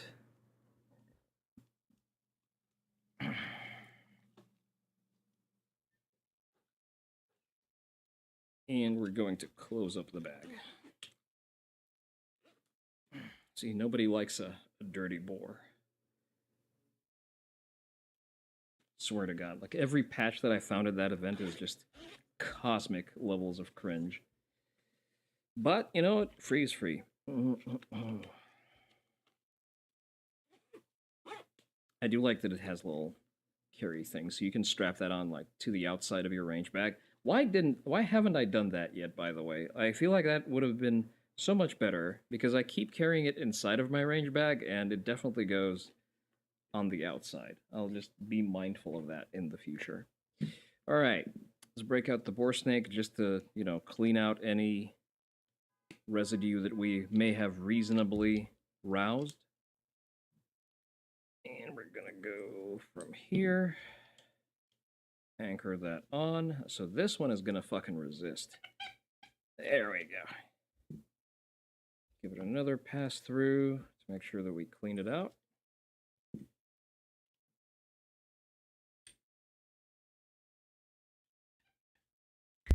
Yep, squeaky clean. Let's not rip out. There we go. 111, 111. Okay, my microphone is intact. Okay, that's it for the cleaning part. I'm pretty happy with what I'm seeing inside, actually. You know what? I'm not sure if it's coming through quite well. But, you know what? Pretty good. I'm not seeing any big debris. It's even a little shiny on the inside now. I'm kind of happy with the job that we did here.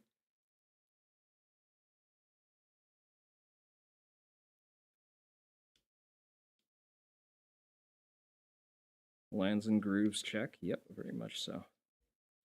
All right. This is not the way this is supposed to be stored. I'm having a complete brain fart right now. This is supposed to go through here, and then we fold that in. You can tell that I don't really service my guns too often.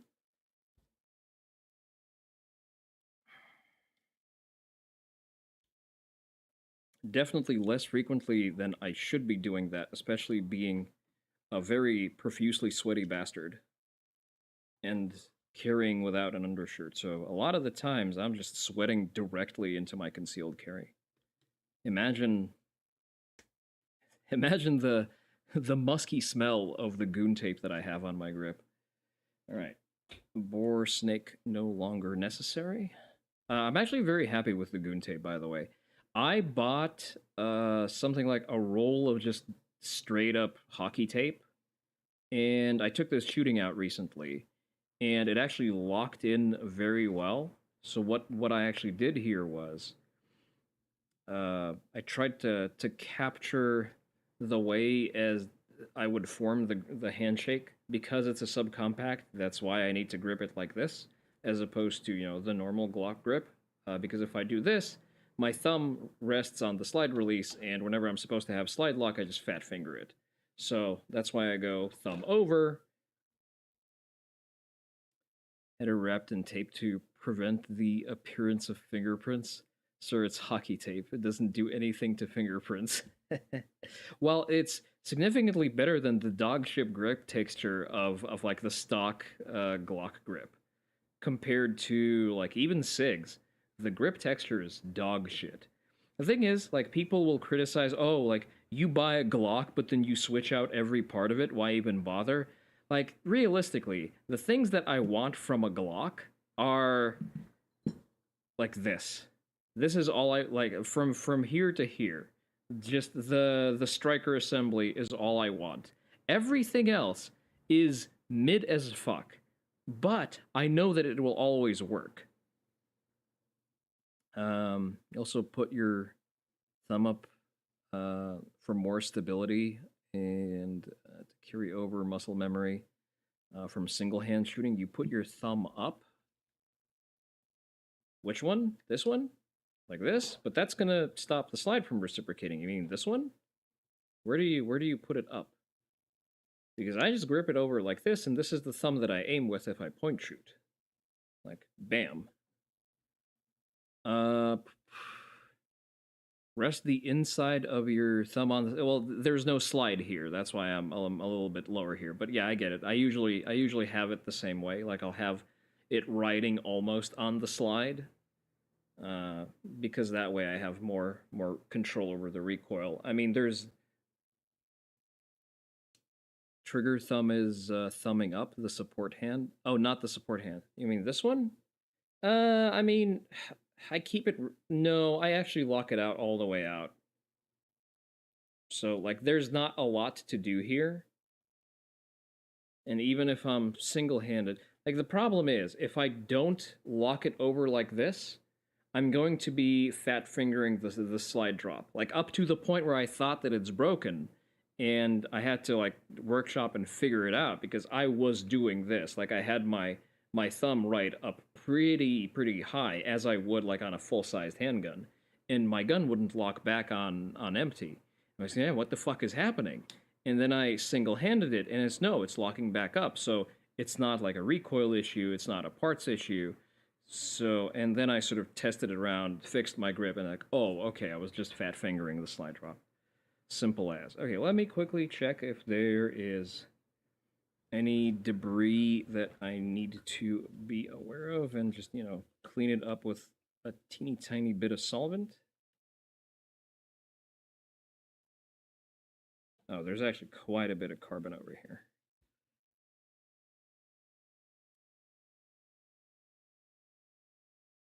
It's locked out at a slight cant, I see. I have a shit ton of carbon in my magwell.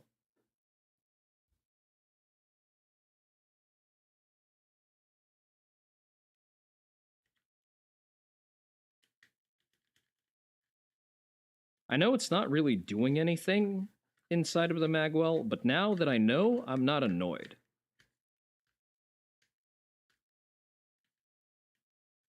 Like, realistically, the magwell is not really interfering with the operation of the gun.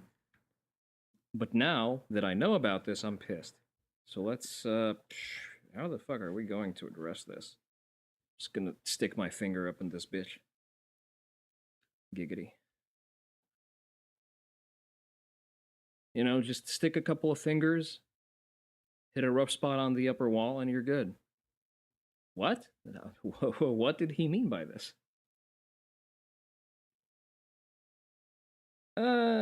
It's okay. Like, it's already less gross. It's fine. Let's not fuck around with the assembly too much. Okay. Now, we have, we still have to do the slide, actually. The slide, I don't want to fuck with too much. Because, like, externally, it doesn't really gather a lot of debris. Like, I'm gonna clean out my skin from the folds over here. Actually, let me I'm gonna, you know, double use the swaps over here.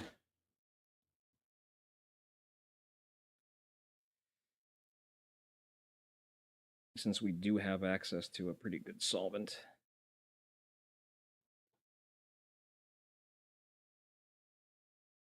CLP is technically like a multi-purpose thing, so it is also solvent, is it? And it does clean stuff, I guess.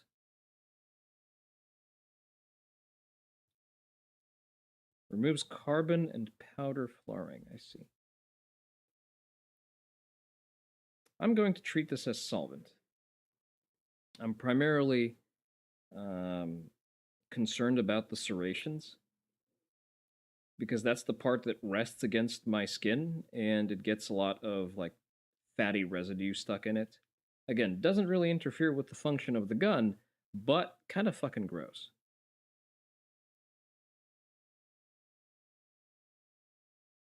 Also gonna give it a once-over with a brush.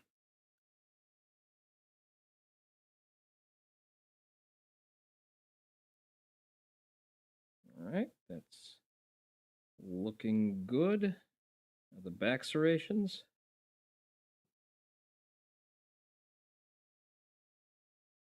I swear, one of these days I'll actually get around to buying a red dot that fits this thing.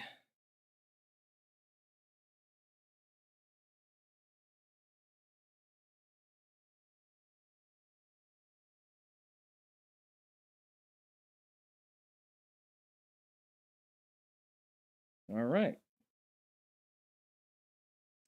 Probably as much cleaning as I'm going to do to it. Let's give it another once over with the clean part of the microfiber here. Actually, let's do the brush. This is just gun oil. We don't need this. Yeah, just do the brush. So we're still cleaning it out. We're gonna give it a once over with the silicone tab.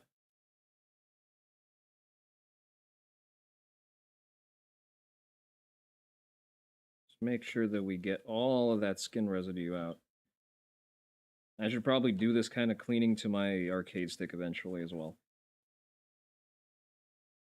I am very pissed at the most recent patch that came out for Tekken 8 because it broke nearly all of my fucking mods. And the mods are arguably the only thing that keeps me coming back to that absolute embarrassment of a Tekken game. And it's also happening in an environment where the modders are not exactly motivated to keep supporting your janky shit. Like, first of all, figure out what you're doing with your custom materials and your physics logic. Like, figure it out once, and please don't fuck with it. Second of all, especially don't fuck with it in an environment where you're actively bleeding players to Street Fighter. You are, my brother in Christ, you are not even nearly in a situation where you can fuck around like this.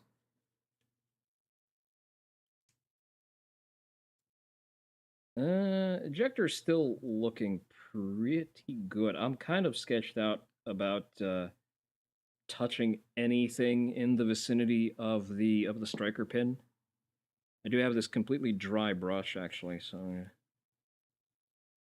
The thing about doing anything around the striker is that it is...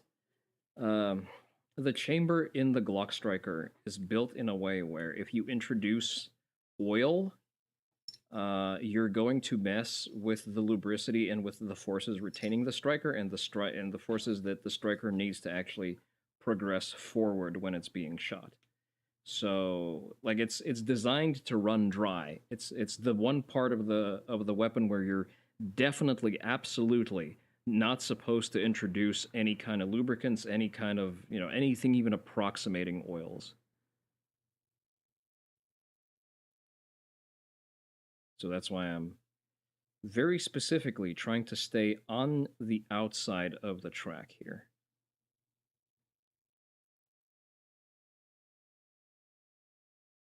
That's actually some aggressive fucking cleaner.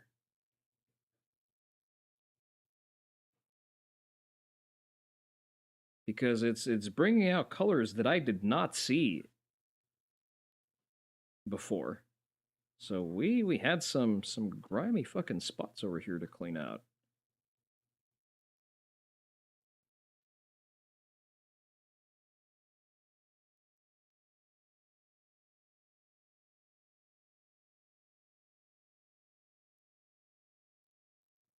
I wonder what's the typical parts longevity on a Glock in terms of, number of shots, I guess. Because I've had this had this Glock for something like 3 years now, I think. Maybe 4, I forget.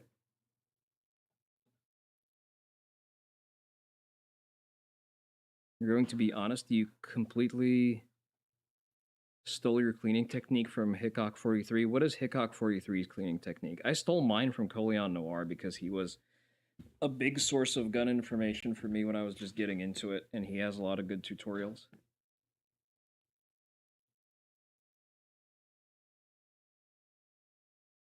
His USCCA shilling aside.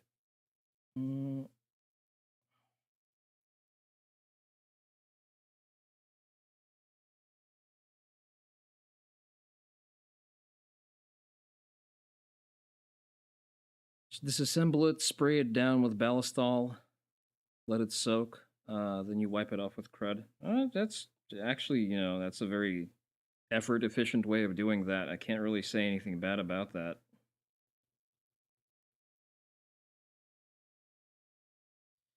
Alright, so now what we're going to do is,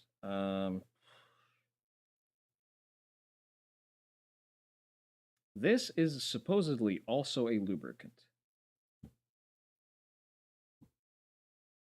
This is primarily a lubricant. Polymer film. Easy cleaning. I think I have some just straight up ballistol. High performance gun cleaner. Okay, so I think this is just ballistol. So what I'm going to do is, I am going to use the silicone cloth, actually, because I think we've melted down anything that needs melting. Like, this is not a heavily abused gun. And now I'm just going to wipe it down with the silicone cloth.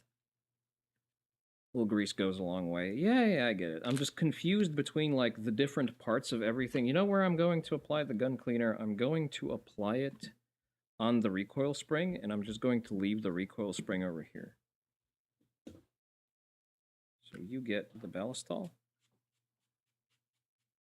Okay, so this is actual gun cleaner. Alright, so I'm going to let that sit for a bit while I lube up everything else.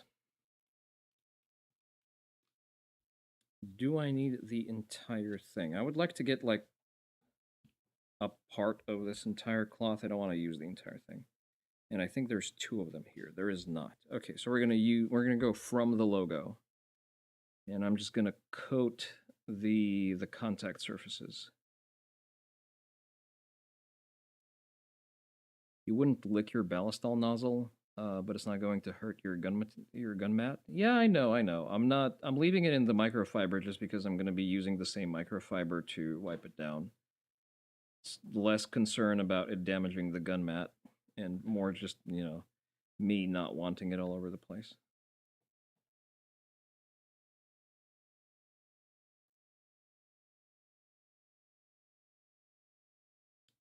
So we're going to lube up all of this. So nothing here is averse to coming into contact with any oils because this is just the auto sear and the rails. Not the auto sear, just the sear and the rails. There is no auto sear here, officer.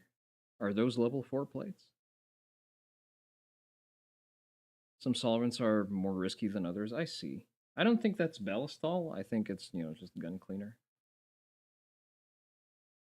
Again, this gun doesn't have the round count on it to warrant some kind of, extremely autistic deep clean.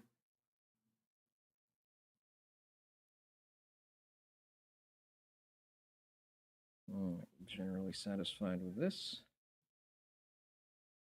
Let's work on the slide. Wonder how many uses you get out of a single sort of silicone coated little rag. I was very confused when I used these at first because I thought these were just microfibers. I got them without looking at it. I didn't know that they had like pre-soaked microfiber.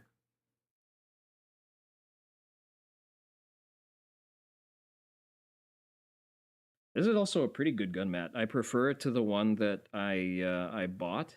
This one I got for free as well. Don't ask me how. I guess shout out to Otis to hooking your boy up. Completely not sponsored.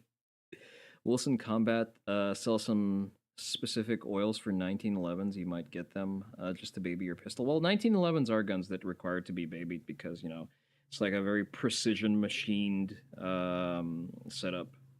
So it's one of a Glock is a shit brick. Like realistically, it's built to be a shit brick. It's just, it's a shit brick that functions under adverse scenarios while actually performing well, unlike the AK. Almost anything I use for cleaning can be cleared for reuse if you're using a plastic tub, water, and a dish soap. I see. Well, the silicone rag that I'm using right now, I assume it'll just eventually run out of like the silicone rub that is implanted into the weave. Like it's just going to run out. It's going to run out of the thing that is supposed to impart to the parts that I'm coating.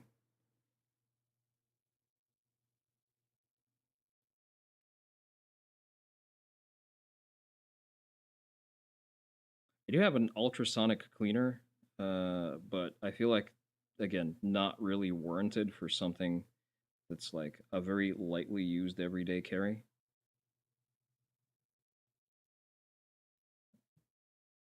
I'm actually not a fan of having all of that going on. So wipe this down. Again, I am sketched out by having anything approximating oil even near the striker. So I'm going to wipe down the internals.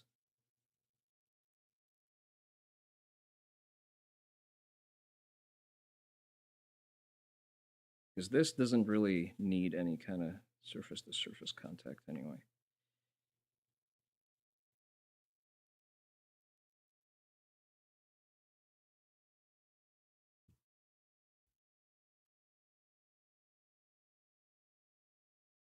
All right.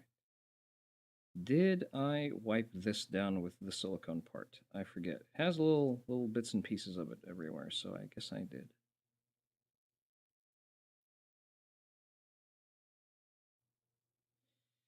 All right. Wipe down the exterior a little bit, get rid of the little threads. Close this up. Fold this back the way it's supposed to be.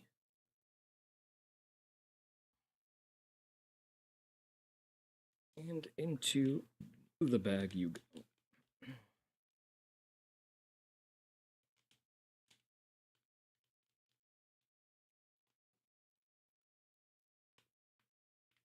The thing that needs to be fussed over is the brushes. I barely use them. Well, I just use this brush, and it's been doing okay so far.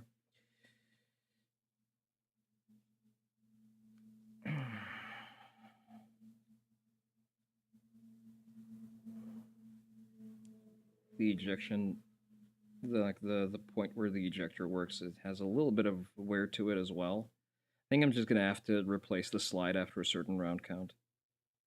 Which is, you know, it is what it is. Okay. What I'm going to do is, I'm going to reassemble the gun, but as I do so, I am going to also still dab a little bit of lubricant onto like the metal-to-metal contact parts. And when I assemble it, I'm just going to run the slide a couple of times, just to make sure that, you know, it's nice and wet in the places where it gets the most wear.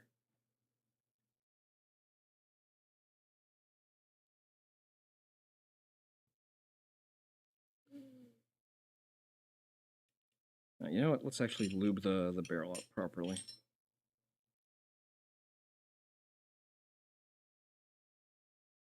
This does have a lot of friction around itself.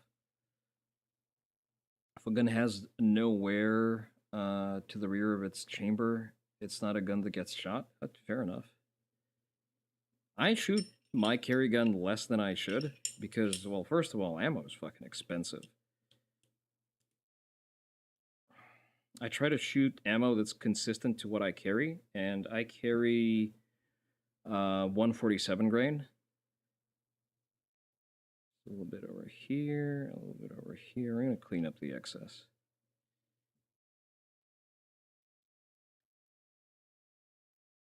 For a microfiber that's meant to clean and coat in silicone, you sure leave a lot of strands. Some on the trigger bar. Over here. Just remove it. Just dab the excess real quick. Yeah. Oop. Slide it in place. Check clear. Nothing in the magwell. Function check. I don't have any spare mags to... Or do I? I have my California compliant OEM mags. Just a second. If I can find any. Oh, come the fuck on. Where are you?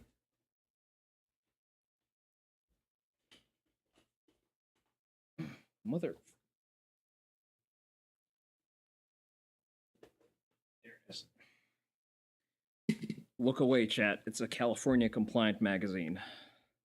I am not responsible for this being in my house. The gun comes stock with these. Okay, locks back. Drops. Okay, all good. Close this. Run the action a couple more times. Wipe it down until completely squeaky clean. I can peel off the electrical tape that I used to obscure the serial number. Over here.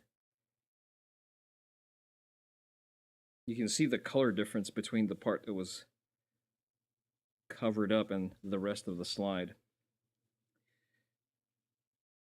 Yeah, but there you go. We have our nice and squeaky clean little gun. Actually, before I interact with anything else on the table, let me put everything away. Okay, now that you're nice and clean, you go on the pillow. You go the side up. Okay. Silicone dabs go off. California compliant magazine goes there. Alright, I guess that's everything that we had planned for today. This goes into the garbage. Fold you over. I need to wash my microfibers because they've been undergoing quite a bit of abuse. Alright, set you off to the side. The desk, cleaner, gun lube. Alright.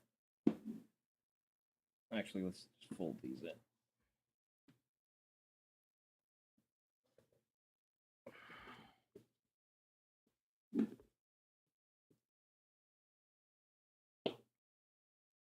Avert your eyes, children. I need to swap out my nitrile gloves real quick. God, I am sweaty on the inside. If I were a VTuber of looser morals, I would be monetizing those nitrile gloves. You fucking bet I would. There's some kind of smart way to put on latex and nitrile gloves. I cannot for the life of me figure it out. Like, I know that blowing inside of the glove is supposed to make it, like, fit easier or whatever the fuck else. I have not figured out the tech for that. We have one more thing that we have left to do today. I've been putting this off for quite a while, and I am now annoyed that I have. So, I have a figurine that I have yet to unbox. We're going to do that right now. I'm done putting my gloves on. It's just practice. The hospital staff never blow in them because it fucks the sterile configuration. Well, I don't care about the sterility. I just care about the glove fitting well.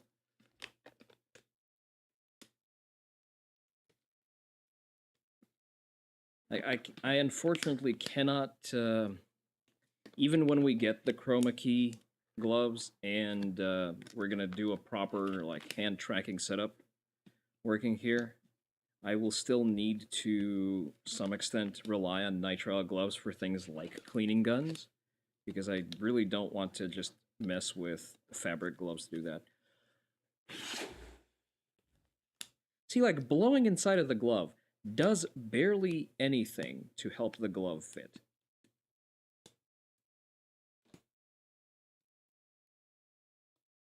I don't think I'm using gloves that are too small for me, because these are large.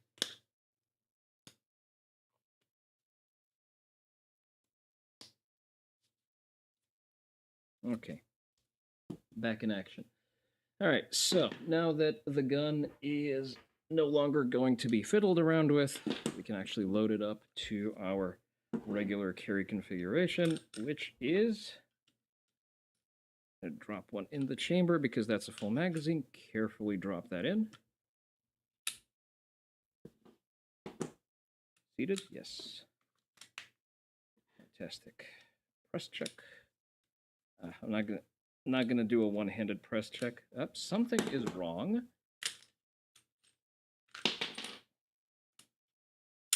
Let me actually try to run it from the magazine. All right, seems to pick up just fine. Press check. Maybe it's just that the gloves are a little slippery.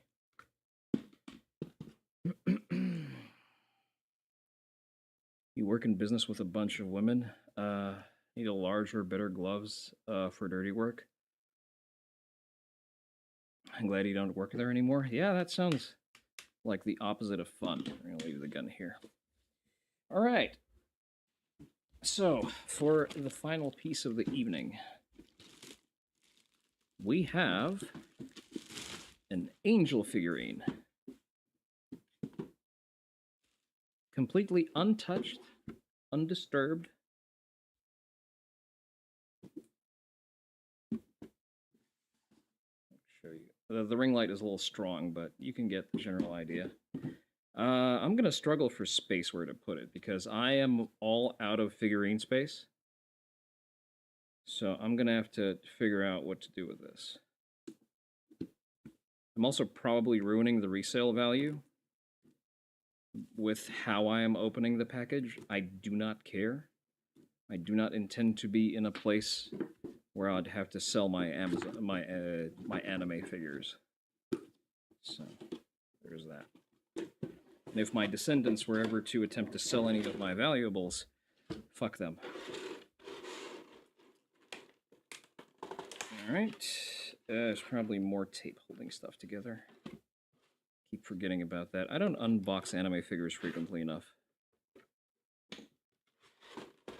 Not gonna lie, you would buy some of those other figurines. I feel like you'd lose the dignity of having such a thing on your by your shelf.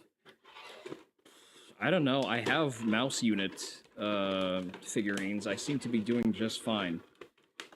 All of that Puritan shit is all in your head. Like, be a man. If you want something, just go and get it. Alright. There's a little tile over here. Kotobukiya does work.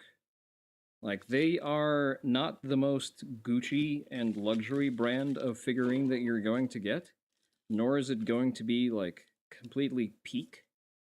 It's going to be very good for the money. I forget how much I paid for this, but this was like a pre-order on release, and I think I paid something like 20,000 yen for this? Maybe 15,000? I bought this in February? Quite a while ago, is my point.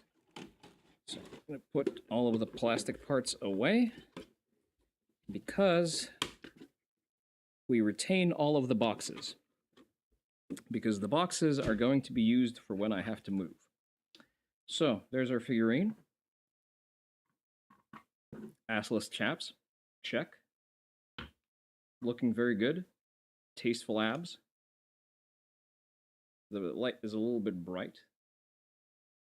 I'm not going to reach over the table to fix it. But, yeah, she's going into one of the UV protection chambers, and that is where she will stay for the time being. Nude figurines, though, a bit much. No, I definitely have a nude figurine right over there. I have a nudeable figurine, a number of those, with like parts of the clothes that you can take off, but I choose not to, because it's more interesting. That's why the Daki is ordered. See, I think that a Dakimakura, like on the hierarchy of embarrassing shit, sits significantly higher than a nude figurine that looks cool. If you Google Bang You mouse unit figurine, that's the one that I have. I believe the character is called Ryoko-san. So I just have that because I feel like it. And that's pretty much it. That's all the reason I ever needed. You disagree because long pillows are good for your neck? Yeah, like long pillows are good for your neck, but if you have a humanoid figure on it, that's creepy. See, that becomes parasocial. You are expressing intimacy to something that is human shaped and being very kinetic about this.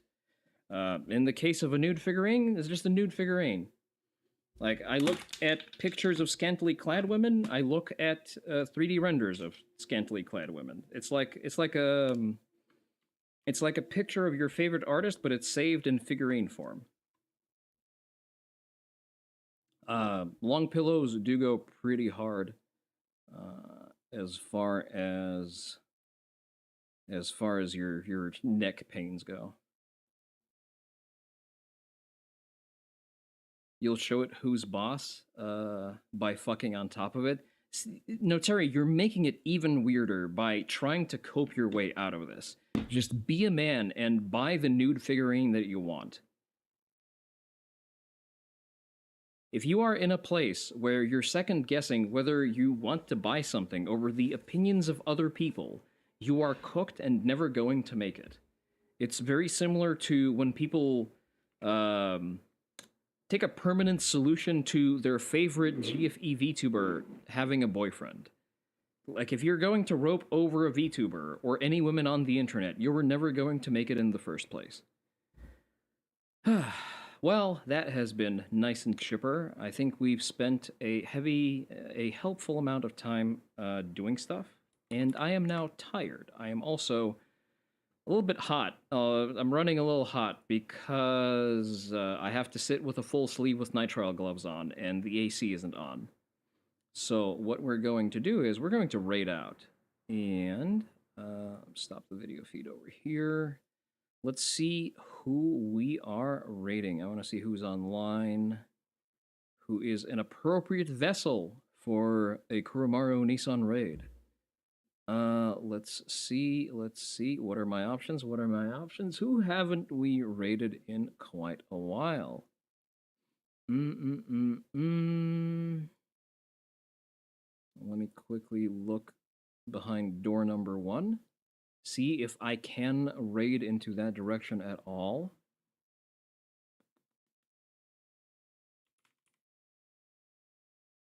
Let's try this. Up. We're not able to raid into that particular direction, so we're not going to. You know what? Just do a quick once-over of the follow list here. Who makes sense? Just audience fit-wise.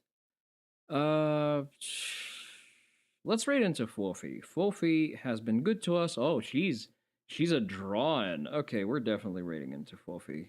Present company is definitely going to appreciate what's going on there. Fofi is a friend. Behave yourselves, because if you don't, I will find you, and I will appear in your apartment at night, and you will not have time to draw and fire. I'm gonna start the raid.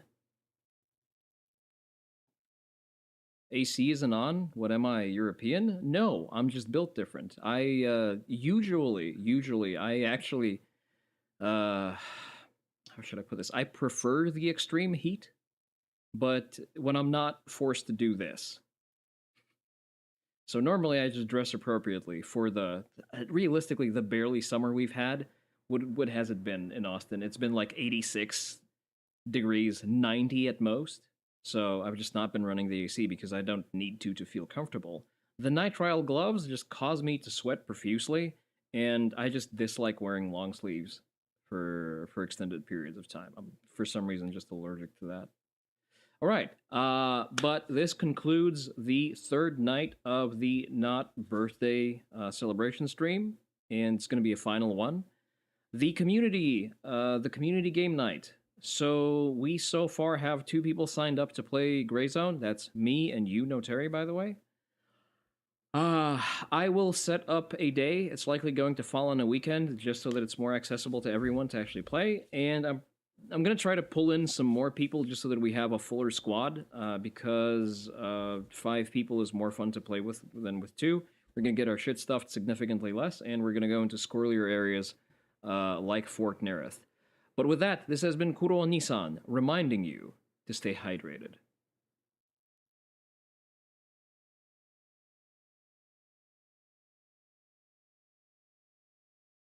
Oat milk there.